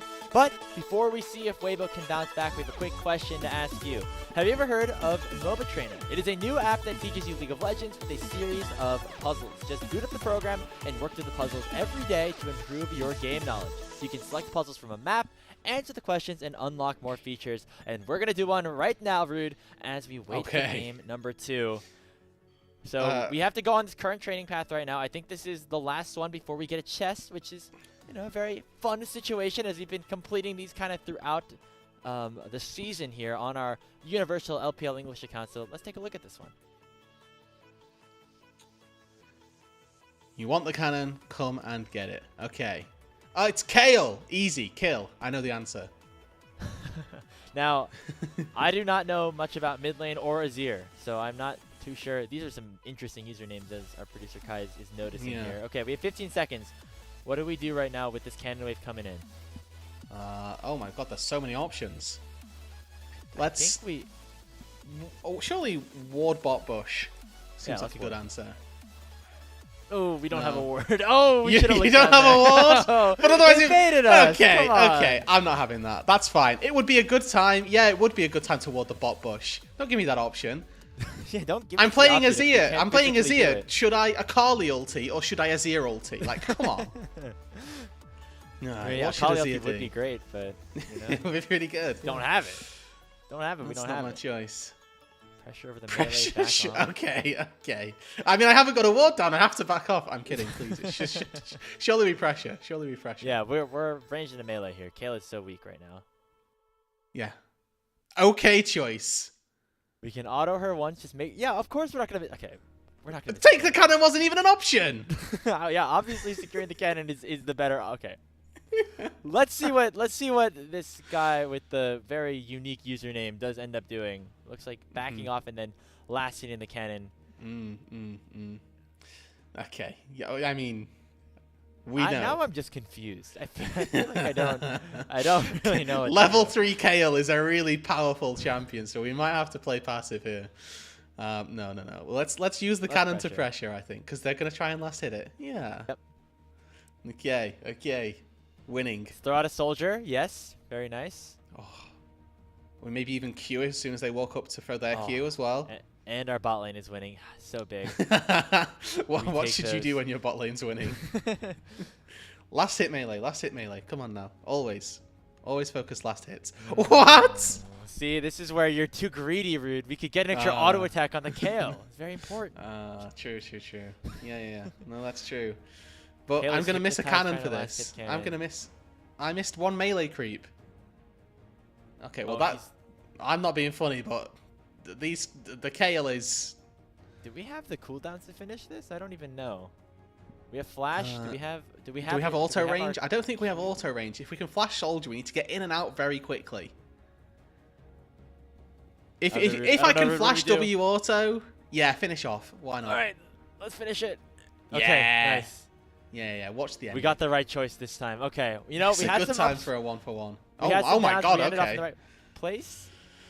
And honestly, it's worth it because that wave is just crashing in anyway. Yeah. We'll take it. Okay. You did really well. Oh my god, are we getting out of bronze? No. We are. Never mind. We're getting close. And you know the most important thing is even though we got some stuff wrong, we learned some stuff along the way. And I think we get to open a chest right now. We could wait until the next segment here instead. We are not opening the chest. We're drafting. Ready. But if you did enjoy that, you can subscribe for 20% off and unlimited puzzles by using our code LPL20. Proceeds will benefit the MOBA Trainer designers and the LPL English unofficial broadcast. So start leveling up your game today with the help of MOBA Trainer. And a big thanks to them as we get back in to game number 2 between Weibo and Top Esports. Weibo again, they won the 1v1 and then lost game 1. That means they get 2 straight games of blue side. Hooray! Congratulations, Weibo. Let's see if we're that gonna ends Gamba up. on the top corner. Are we gambering? Gamba. Yes! Finish the we bundle. get We gain 4 keys. Let's go. And that means next time we get to choose a new those training keys. path. So that's very important, obviously. Scion B1 locked in for Weibo. They've said Yorick, fake news. Tanks, they're the real source. We've seen these Scions be very, very powerful almost unkillable, kind of in Split 2. Almost in that like second tier of top laners at this point. You know, when the Gwens aren't available, when the Yoriks aren't available, the Rumbles. This is where people now have decided to turn to a little bit more often than not. It's going to be responded I actually just love taking Sion to begin with, to be honest. Like, you have to ban out the Gwen so you can take the Sion for largely free, but I mean, Sion is just so tanky, is sort of risen in that priority as becoming the premier tank. Cassante locked in as a somewhat answer to this is fine for 369, and I mean, he's got plenty of games on this to know how to be going about it. But already, I mean, this is 2024 coded for our draft from Top Esports to begin with the Azir locked in, the Cassante as well. Yeah. We are definitely looking at some good tank shred already. Well, if you like 2024, let's look at some 2023 from Weibo here as they lock the Lucian Nami for Light and Erha. Again, with the Spirit Blossom patch, expanding the laning phase just a little bit longer before that first spawn of grubs, it is allowed for certain picks like this Lucian to really rise up in priority. So that is going to be the selection here for Weibo, as they're going to try to break open Jackie Love and Crisp here in this 2v2. And we'll see what their response is going to be. I mean, taking the Nautilus here indicates that it's going to be very highly engage focused. I mean, Kai'Sa is now, you have to feel a must ban for Weibo, right? You want to take that out of Jackie Love's hands regardless, and then you also want to not give them that bot lane pairing. Just to, the power of a one shot that comes from Kai'Sa Nautilus, definitely quite high. We'll see what it is that Weibo take away though. Expectations are that they pinch out that AD carry pool for top. They're going to try and get rid of some bad mid laners. Yone's still open. If they want to get rid of that, maybe the Akali as well, but instead just not bothered. Say, okay, we'll get rid of junglers instead. Yeah, we'll see what exactly Xiaohu does have at his disposal. You know, part of me thinks that maybe Top Esports is thinking, man, Xiaohu, this guy did not play good in the last game, so we can let him pick whatever mid laner he wants, and we can just try to target Tian instead, who might have some other champions that can provide some extra disruption to what Top Esports does want to accomplish here. The Draven banned away from Jackie Love. Game number 3 between these two teams the last time around was basically a Jackie Love Draven diff as being the difference between Top Esports winning and losing that game. So not surprised to see that one banned away in a potential clinching situation for TES. Yeah, so they're looking here, I think, at taking Xin Zhao, you'd like to think, just to have Kanavi on something that can be working nice and early, can punish whatever mid laner it is that Weibo look to end up locking in. They've already taken away the Silas. Still worried about something like Akali, like Yone being locked in for Xiaohu if he wants to take something that's a little bit more melee geared for him and that can maybe dice it around with this Azir as well. Weibo, though, do they want to get rid of that Kai'Sa? Do they want to get rid of a different AD carry that's also going to run 3? They opt to take out that Xin Zhao, so it's not going to give Kanavi the premier pick from the jungle. But I think that with them being able to take their jungler, choice of junglers here, so that, again, Weibo are denied another pick, that might be what I'd have expected to see. They don't need to take AD carry unless they've got something planned that they need to see the full composition of Weibo for. Waiting to see if we're just going to match alongside that traditional Kai'Sa Nautilus bot lane here. Jackie Love obviously has his fair share of Kai'Sa games, as that's his world skin. So you know, we're going to maybe see that one get locked in for him, as just leaving that last pick for Kanavi, who has been one of Top's most consistent players. Yeah, and now with Kanavi going to have full information on what he's playing up against. The pick from the jungle certainly going to be quite entertaining. I think that they could have probably denied whatever pick it is that Weibo looks to go for here, and this may well end up being one of those sort of trade situations where Kanavi doesn't want to pick his champion because he knows what he's going to play based on what Tien takes. So if he takes Sejuani, for example, he knows he's going to take Lilia as an answer. If he takes Jarvan, and he knows he's going to take Nocturne or something like that, right? Like, they've got these different answers and different plans in place. And they knew that they might want to take Kai'Sa anyway, so with Jackie Love picking that up, it opens up now for Kanavi to be a little bit more flexible in his pick in that jungle role. And this is a bit of an old school answer as well, if we get to see this locked in. This is not just great versus the Sejuani. Wait for it to get locked in before we get fully into the weeds of the power that a Trundle can have.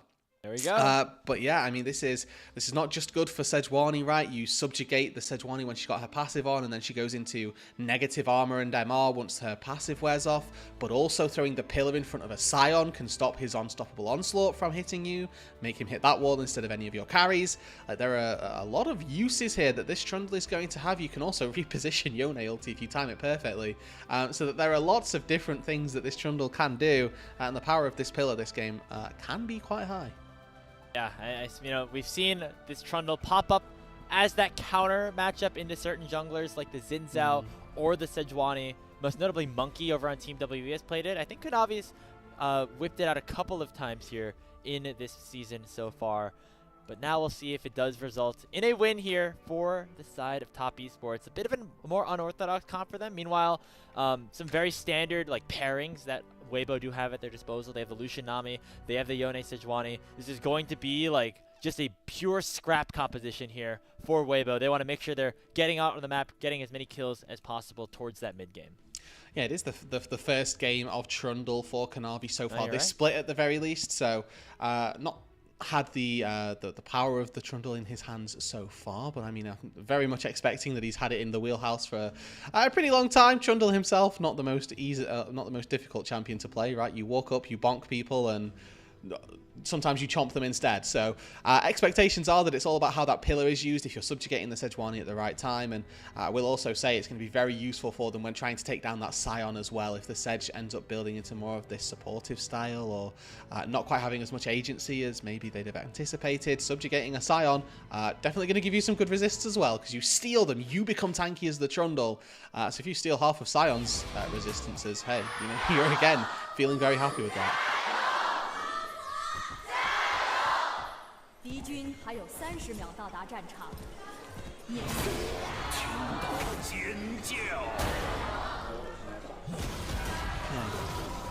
Well, they did it before a minute this time. I know, they were a little quicker. I think they heard us like, flaming them. Like, hey guys, They pick it woke up. Ready for game number 2 of Top Esports versus Weibo Gaming. Again, scrappy compositions have kind of been unlocked by both sides. I feel like in general, we're going to see a little bit more early aggression across the board. And as we say that, a level 1 has been initiated by the Top Esports bot lane. Chris kind of scout out exactly where Tian wants to start his clear. And with Zhao kind of hovering around here, I think they know that Tian probably not around here at the moment. Oh, okay. Get the sweep on the ward. And they're going to look to try and, it looks like, steal away this bot side. Very late invade. And I mean, this bot lane as well, if they do end up cross-mapping, or split-mapping, I should say, really favors Top Esports. We look at this top lane matchup, 369 versus Breathe is 2 tanks wailing away on one another, whereas having your jungler on the bot side for Kai'Sa Nautilus versus Lucian Nami is so much more powerful for you. And I think that Top Esports just initiating this split map is already going to put a big dent in the ideals of a Lucian Nami lane. Especially, just like, yeah, into this first iteration of the clear, as we actually see Kanavi running straight from red buff to red buff to try to catch out Tien here. Again, as the Trundle, you win basically any single duel that you play against any champion. So if he gets caught out, it could be a bit dangerous for him. But it looks like instead Tien is going to be able to finish off this red buff as Kanavi. Just going to want to make sure he does not lose the entirety of his topside quadrant. Yeah, I'm curious as to whether or not he's going to end up walking to those Krugs to steal those away. Instead, just walks up, takes his Raptors, and then immediately bails, goes back down to his bot side. And overall, it looks like they're going to end up with a matched clear. So both of them are going to end up with 6 camps apiece. But again, this is tricky, but possible. If Scion dies and the big wave goes down, they'd be happy to take the 1-for-1. 369 taking a lot of damage. That spinning stance did not find the knockup, but at least chunks out some DPS. As Tien holding the wave and now going for the fight. He hits level 3, but the damage might just be too much. The shield is big, though. It forces Tien to flash, and he will go down in a 1-for-1 trade, but you will take that if you're Weibo Gaming. That's first blood going over to them. Yeah, and a lot of minions going to be lost under this turret. Yes, there's a TP to come in, but that's about half a wave that gets lost to that turret for 369, and you're looking at that as Breathe very happy. Tien even gets the kill, now an engaged bot side. Oh, Jackie Love gets hit by the Aqua Prison, and now is taken very low, but Light's below 100 HP as well. The pots are ticking, and that means that Light and Airhawk will be okay. but another nice engage started up by Crisp's Dredgeline.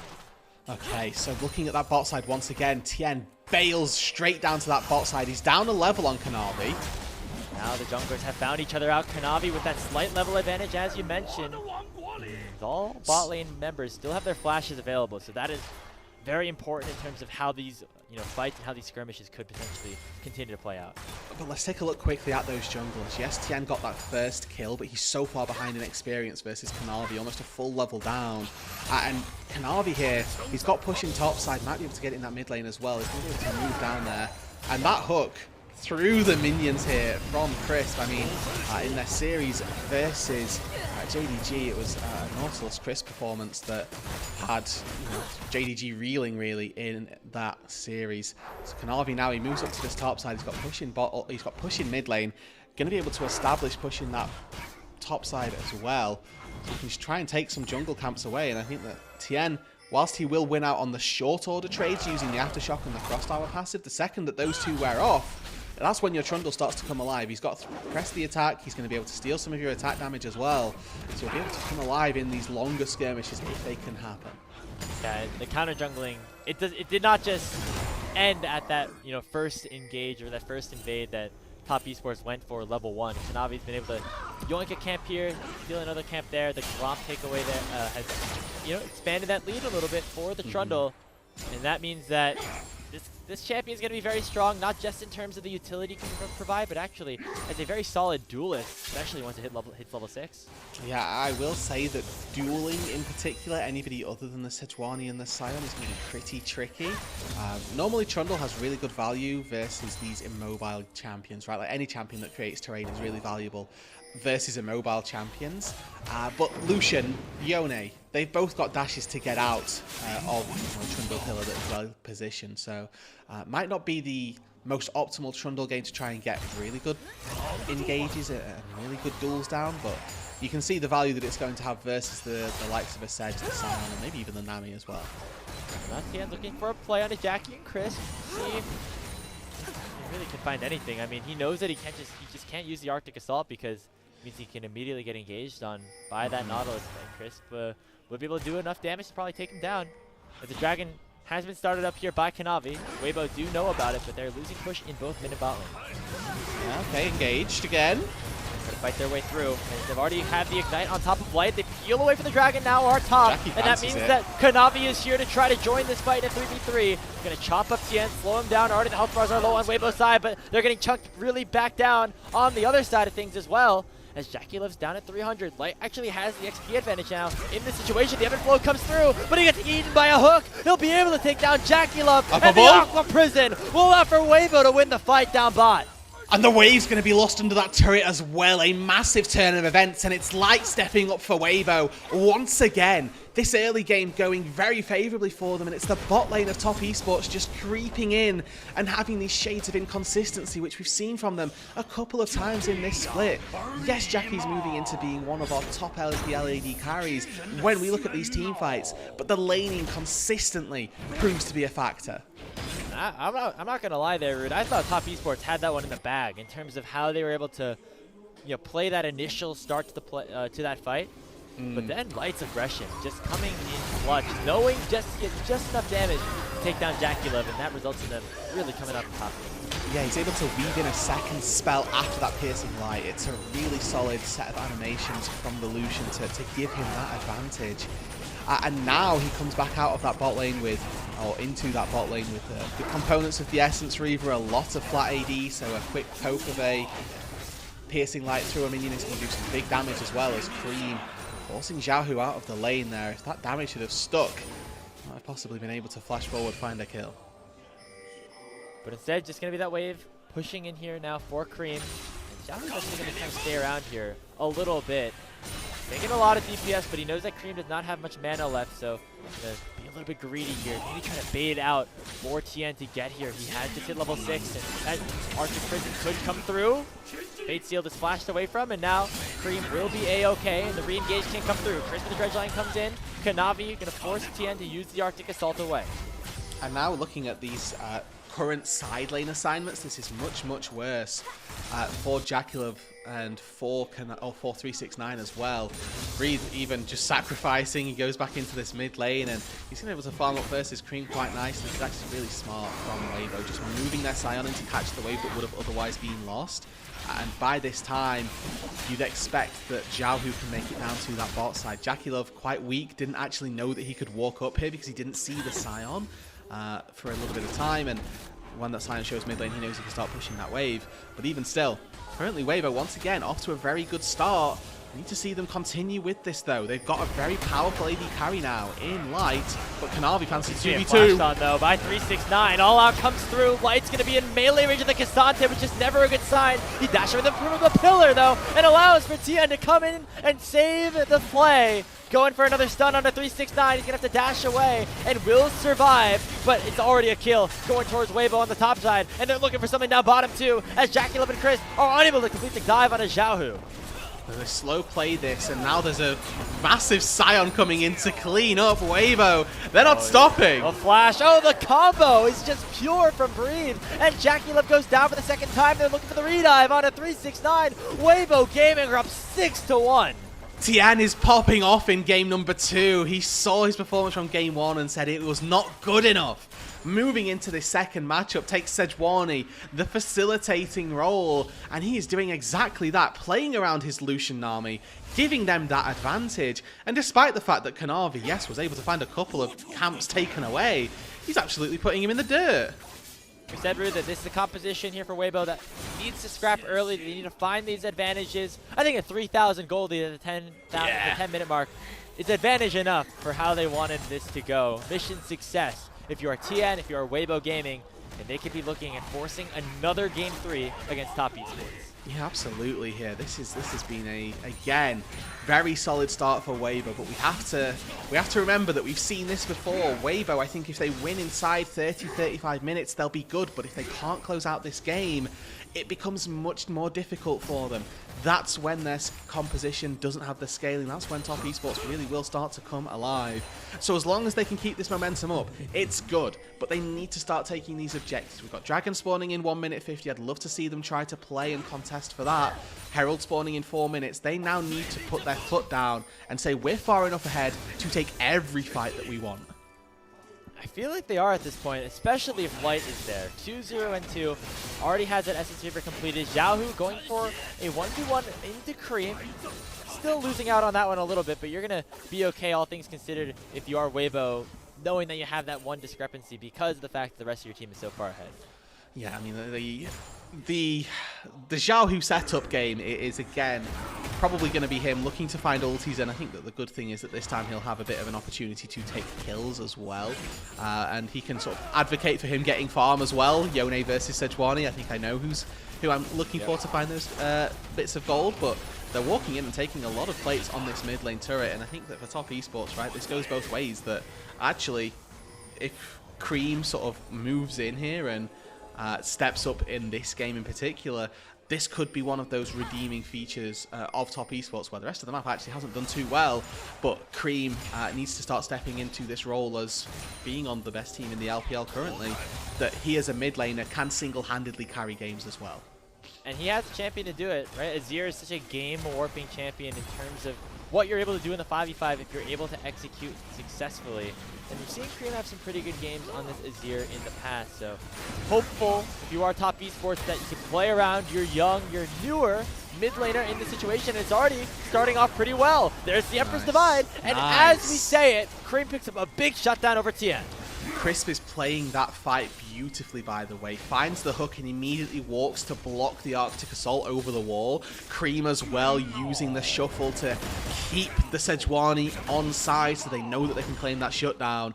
And to add, you know, the icing on top of the cake, it's the shutdown being picked up by Cream, by the Azir, the one person so far who's done very well this game and hasn't allowed for any sort of struggles in their laning phase. This now bleeds into the Dragon going down, and where Weibo should be looking to contest this because they're 2k gold to the good, with their jungler just dying, they're not able to. So 2 in a row for Top Esports. Again, it's Weibo that have the gold advantage, Weibo that have been able to find these skirmishes, but just that one play that was set up by Cream, Navi helping out a little bit too, but really allowing for Top Esports to get back into this one a little bit. Yeah, I mean, this is currently very reminiscent of that first game. We've got Weibo with a decent advantage. I don't want to say that they've already thrown it. They are still quite far ahead, and they do still look to play around this Lucian Nami seemingly pretty well. You know, looking at that AD carry disparity, JackieLove 0-2 with Light 2-0-2 as well. I think that game number 1 Light was trying to be the most redeeming feature of that Weibo roster. But if Tien can continue with this onslaught that he's had in this game, and that was just a little bit of an oopsie, you may expect to see pretty good things from Weibo for the rest. Again, a reminder that they need to put their foot down. This Herald spawning in 50 seconds is where they need to fight and continue getting their advantages. Well, it looks like Tien right back to the seat of the crime, this time stealing away a red buff. And agreed that Weibo still in a very comfortable spot. You can see that Tien feels the same way as he's still going for an invade. He's now going to get top laner skirmishing just a little bit. 369 does do a lot of damage when he's in that all-out form, but definitely takes a little bit more as well. It looks like, you know, the tanks are just going to continue to do their thing down there as we can turn our sights to more important matters, which is here in the mid lane, where that tier 1 is tried to take down by Weibo. Yeah, I mean, they might be able to take this with the grubs, to be fair. There goes the ulti. Immediately onto Kanavi, the culling doing a lot of damage as well, but Kanavi's able to pop the ulti in time, Ooh. and now it is Xiao getting singled out and taken down by Cream underneath the tier 1 turret. Another one over to the Azir.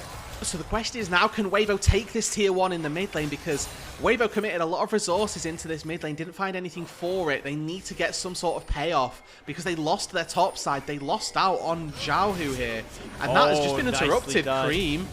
Tien, make sure that dash does not allow Cream to go over the wall. Now, not a lot of cooldowns available, so going to have to try to fight this out 1v1. He takes a tower shot, and that is going to seal his fate.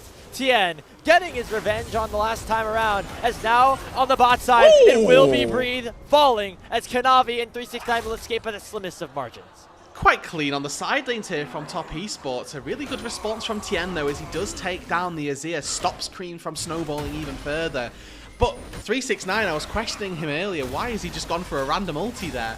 Turns out the ulti for ulti trade ends up benefiting as they can take down Breathe. He doesn't have that unstoppable onslaught to just walk away. So a couple of good plays across the map. It's Weibo finding a lot of purchase in their jungle and their bot lane, but losing out on those side lanes. So the splitting of the map, the reallocation of resources, and putting gold firmly into Cream's hands for Top Esports. And how well can he benefit on that? How well can he leverage that? Whereas Weibo, they've put a lot of gold onto Light and a lot onto Tien.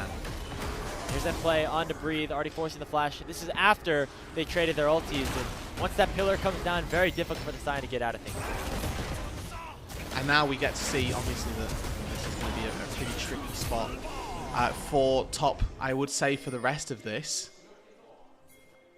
As Weibo, they seem to have their eyes on the prize, right? Like, they're looking quite significantly at keeping Light ahead of the curve. He's 2 items, he's got those flicker blades in as well, and he's definitely, you know, quite advantaged over JackieLove.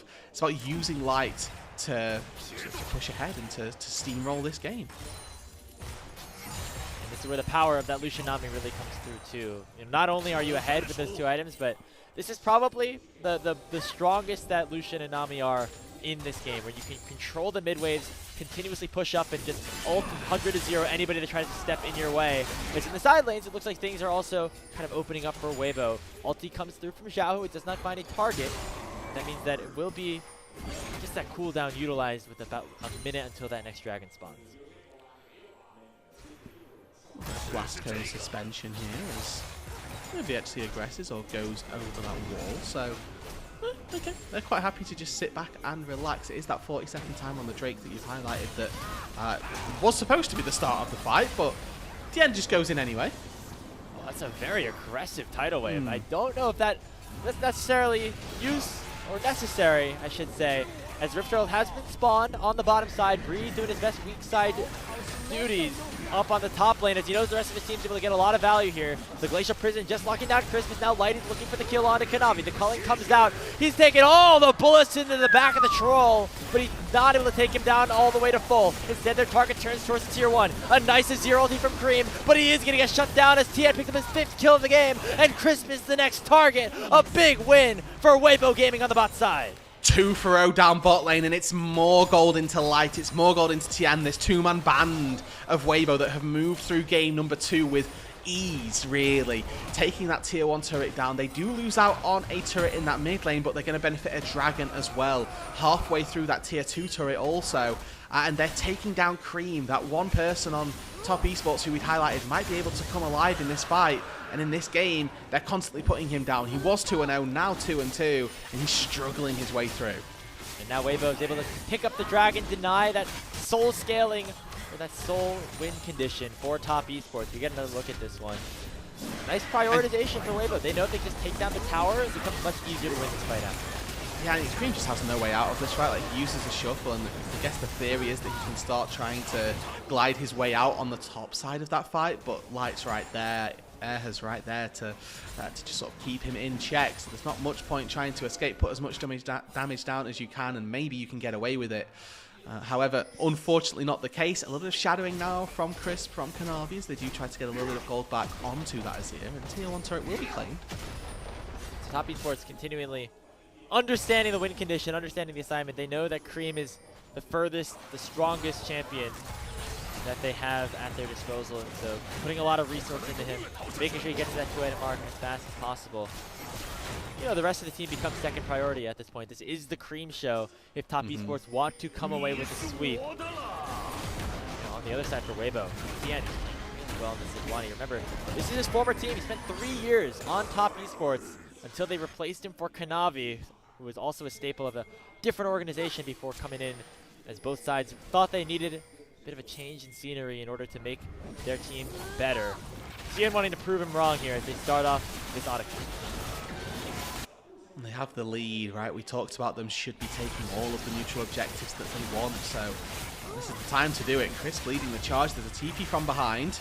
The Top Esports want to fight even though they know the Otacon's going to go over. It's a teleport in from the Cassante, but all 5 members of Weibo are grouped up as 5. Breathe taking a lot of damage, but he's a tanky side. He can afford the DPS to be utilized against him. Here comes the Fate Sealed. It knocks up 2, but a nice Emperor's Divide is going to keep Cream safe. First casualty is in onto Crisp, and now Jackie Love can pop off. They find the shutdown onto the Sejuani, and Top Esports can look for the fight. The Pillar buying so much space as Top Esports now playing around that brush control. Zhao trying to dish a little bit more damage out. There comes that Dinner Bell. Breathe looking to try to knock down Cream. Look at Jackie! But Jackie Love pops the hell off, diving straight into the back line and picking up the ace for TES. And once again, Grapes, Top Esports come alive in a 5v5.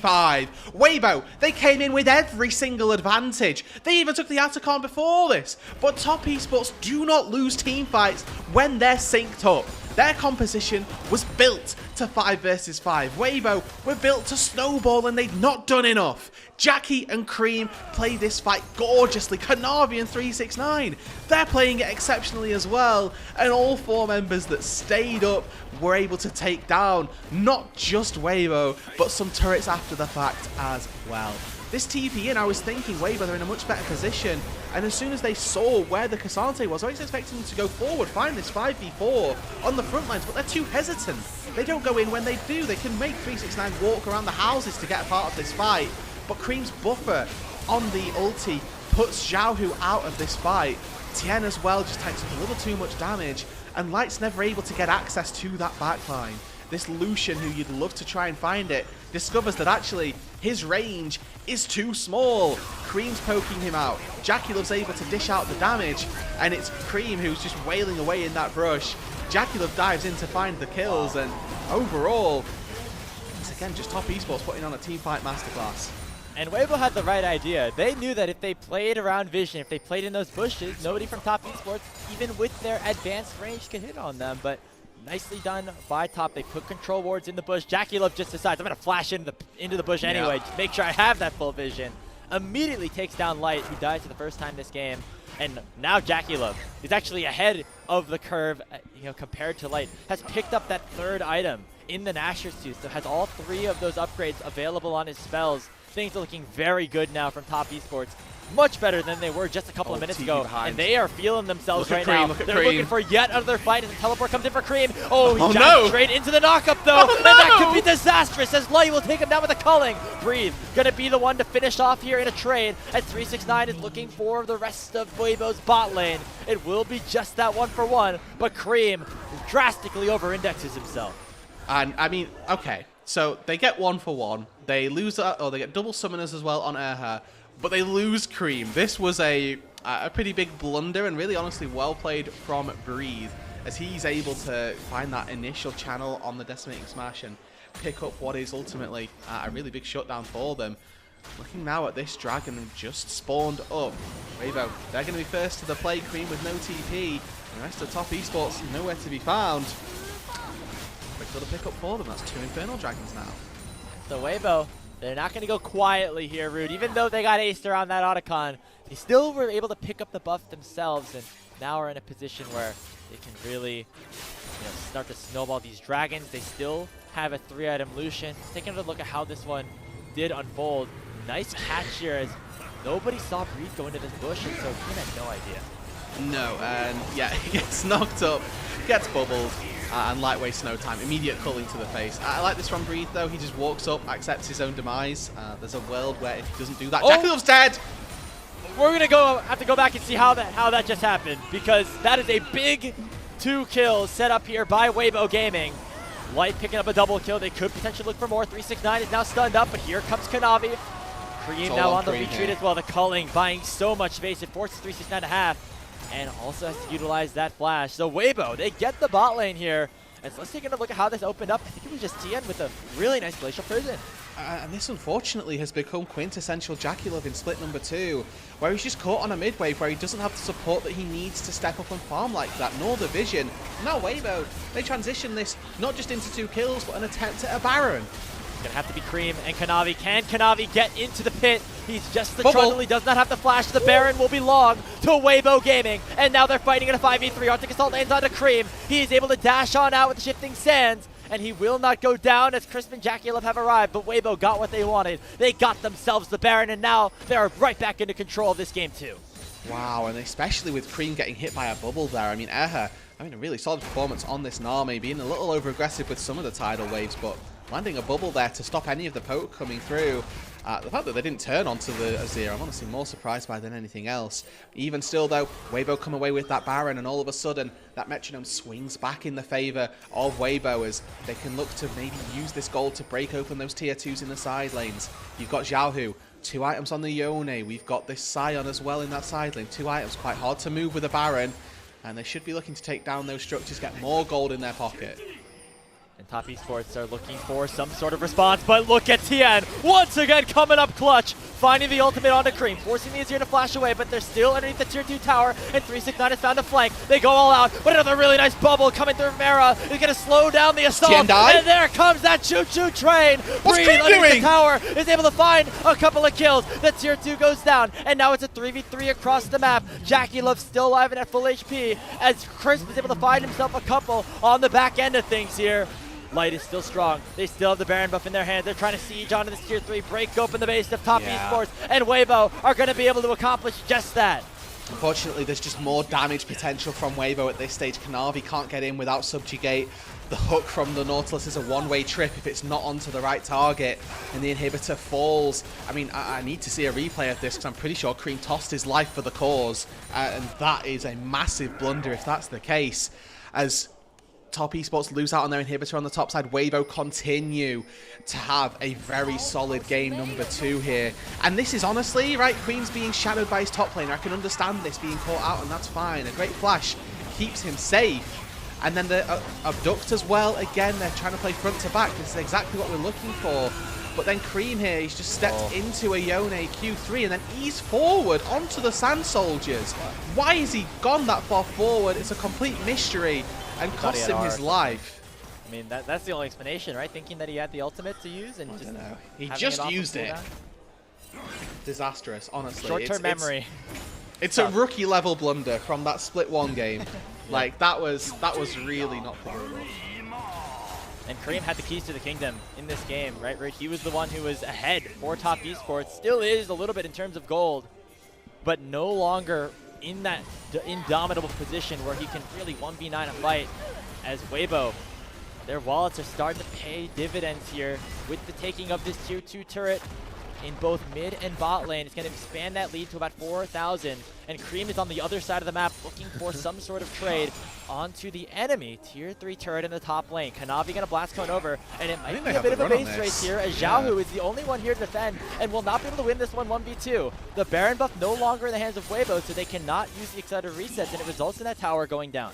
Yes, they probably give the Dragon for this, right? 20 seconds on that, and Kanavi and Cream are on the complete wrong side of the map. You can even see that Xiaohu's trying to chase them down a little bit and make sure that they're not just insta-booking it for that bot side. But they break open the top side base from Weibo, which honestly, all told, when they're playing up against a Baron push, it's not the worst thing in the world. It means that they can push this wave even deeper, buy themselves even more time with this downed inhibitor in top side, and make sure that they are prepped and primed for probably the next fight around the Baron spawning in a couple of minutes' time. Like we say, this Drake likely to just be forfeit. And we're getting to the point now where actually, you know, we were looking at maybe it being 30, 35 minutes, the time that Weibo needed to have rounded this game out. And honestly, that may not have happened just yet. So 3 straight Infernal Dragons picked up here for Weibo. And we're now in a situation where those start to mean a little bit, right? The extra adapted force on both Light and Xiaohu. We'll see if that results in the falling off potentially, resulting in maybe some more damage and some more one-shot potential onto some of the backline carries of top esports. Remember, Weibo, they need this win in order to keep themselves in a position where potentially lock up 6th place, a 5th place if things go really well for themselves, and giving them the most favorable matchup in that play-in stage. Now here we see Cream potentially caught out. Here comes the teleport in from the coming. going to try to join the fight. Everybody's in onto the Azir, and that crowd control chain is massive, and it results in Cream dying once again alone. Yeah, I mean, they burned the TP from Xiaohu, the ulti as well. It looks like for all the world that Tian might have won that 1v1, to be completely honest with you.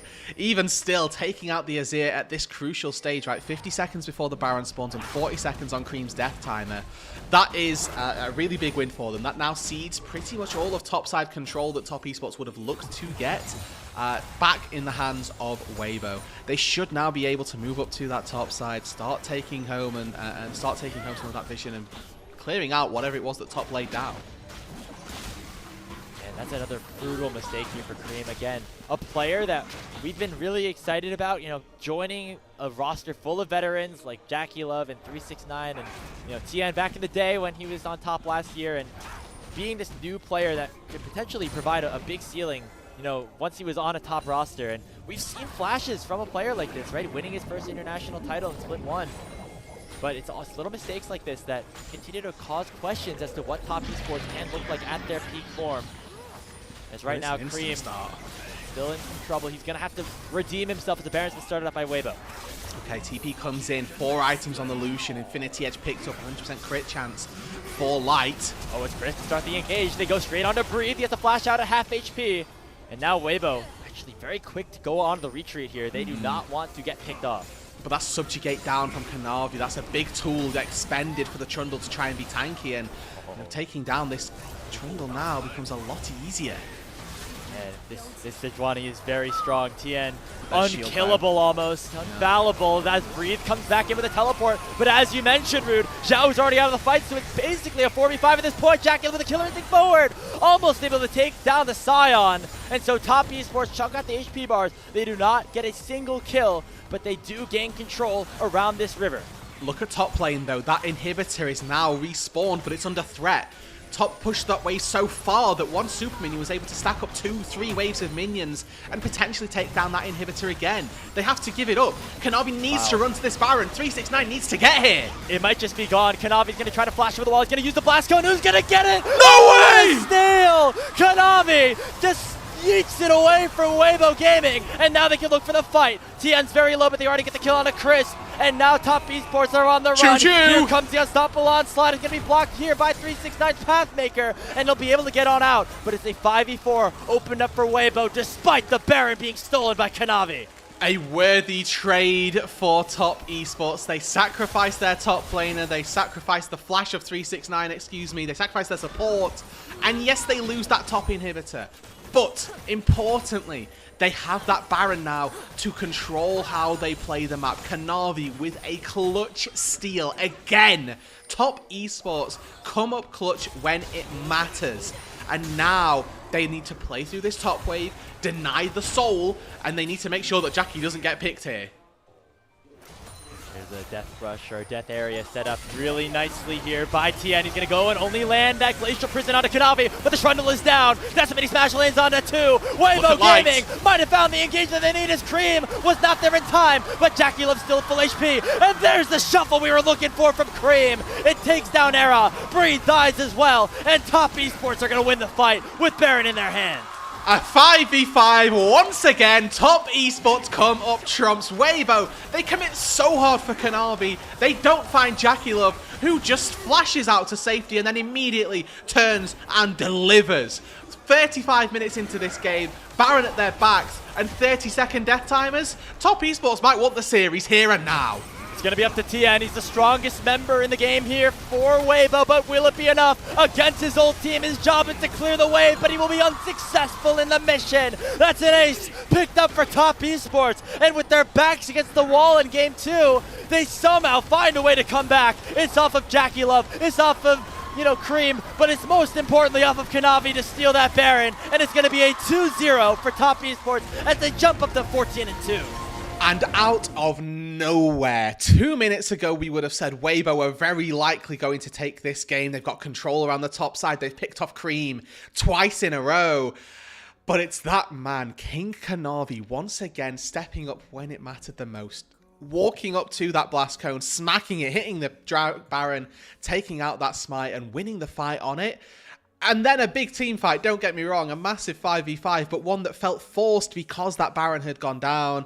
Weibo, they overplay their hand just one time too many, and they don't quite make it work. What a game that it was. I thought we were headed towards that Game 3. Light got so strong on that Lucian.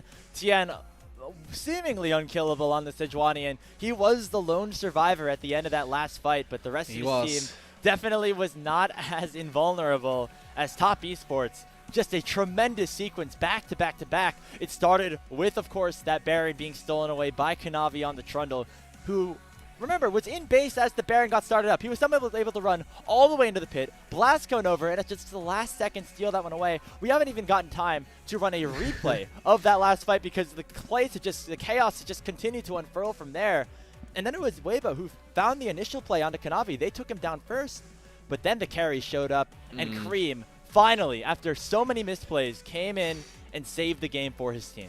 And that's why we have such high hopes for him, and that's why it's honestly saddening to see him get caught out on side lane so much, because his team fighting and his 5v5s are really, really getting to the point where we're thinking, one of the best team fighting mids that we have in the LPL, but just that one wave too much on a side wave, not quite checking your minimap, right? Like these things that you'd think can quite literally be written down to fundamental of looking at, have I got enough players forward on the map? Like, am I in line with the rest of my team? Can they support me? That he's not quite got the hang of just yet, but in these 5 versus 5s, like nobody's touching him. He's unmatched. It was a brutal loss here for Weibo as they now drop to 6-11. That's their 6th loss in a row here for the team.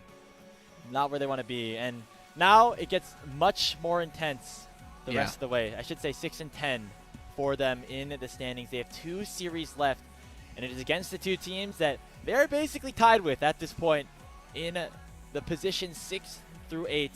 It is either FPX or WE. Only one of those teams is going to get the chance to play a Nirvana team, and Weibo want to make sure it's them. Yeah, I mean, with FPX and WE still like breathing down their throats as well, like those 2 series that they've got are the most important series for them of their split too, because they can either play up against, I mean, maybe TT as well is an argument that you can make, but Weibo, they've played the tough teams now. They need to play the teams that are in their league, let's say, and they need to win those. They need to break this dry streak that they're going on. Getting 2-0'd against Top, it's a forgivable loss, right? Realistically, in the scheme of things, if you're going to get 2-0'd by any team, Top Esports makes the most sense. If, however, you're playing against your FPX, your WE, you need to be taking series, not just games. And that's an LPL gold graph if I've ever seen one, baby. As you take a look at the post-game summary, Jackie Love and Cream showing up in those clutch moments like we have consistently said. Remember, Jakilov started off the game like 0-2, 0-3, was not in a good position through that early game. Light and Arrow really had his number, but he clutched up, and that is exactly what Jakilov has done over these past couple weeks, and exactly what Top Esports have done over these past couple of weeks as they pick up their third straight 2-0 sweep here in the LPL Ascend group. And that is, you know, speaking to the power that this Top Esports roster has, right? Like, we sent this team to International for a reason, and I think that there were a couple of instances where their actual team play looks really, really solid. Like, that's an example there where you see Crisp diving in front of a Sejuani ulti. But there are so many of those, and so many small parts of their team fighting that make them look like an unformidable, a very formidable, rather, team to be playing up against. I mean, like, all these fights are great, Rude. So I'm just waiting for the last one at this point. I need to break down exactly what happened there. This fight that we're looking at, I think this speaks to the power of what Lucian can and can't do, actually. When we're going to see Jakilov now walk up to the Lucian. At this stage in the game, Lucian outtrades Kai'Sa handily. But Jackie goes in for an auto Q trade here that's not responded to at all by Light, and that speaks to the state of this game and that the compositions that they drafted. Weibo needs to be much more aggressively stepping forward to keep Light safe so that he can look for those trades. Jackie Love should never be walking in 1v4 for an auto Q that doesn't get responded. Oh, dude, Cream is like, it's like a toxic ex or something. It's like, you know, so many times, like, he has wronged you, he's made all these crazy mistakes, but then you remember some of the awesome plays. The good times. I mean, that skirmish up on the top side, the last fight, it just makes up for it all. Do you remember that time that they made you a sandwich, right? Like, the best breakfast that you've ever had. Like, just incredible. Yeah. Like, the raw love that sometimes goes into it. That's the kind of vibe that we're looking for. And, I mean, Cream here, again, in fairness, I want to say this time had a pretty decent idea of what he was doing. And then all of a sudden he didn't. Like, he really didn't. Because this E-forward... they'll slow it down for us because the LPL knows what they're doing with their slow-mos. Okay, cool. Gets caught here. Lovely stuff. Oh, I've dashed into 3 people. He must have just gotten dizzy and thought he had soldiers behind him instead of in front of him. I mean, that's really the only explanation. This is another fight that... This is the fight. Yeah, this is the fight. Okay, I was wondering if we were going to get the steal. Instead, we're just going to get it off right here. Okay, so importantly, again, Jakilov repositions and then Light dives in. Unfortunately, not able to actually dish out the damage. He dives in the face of Cream and Jakilov, so he just gets DPS down, right? Like, the Lucian can probably win the 1v1 versus either one of them with spells up, but when the both of them start turning and facing you immediately, there's just no chance. Yeah, and you can see the casters there on the Huya feed, just as excited as we were after watching that replay again, just watching that game again, showing the power of what Top Esports is able to do. If they can get to those team fights, you know, play those out. The question is, you know, as we get to internationals and the like, when we're playing against maybe some of the best teams in the world,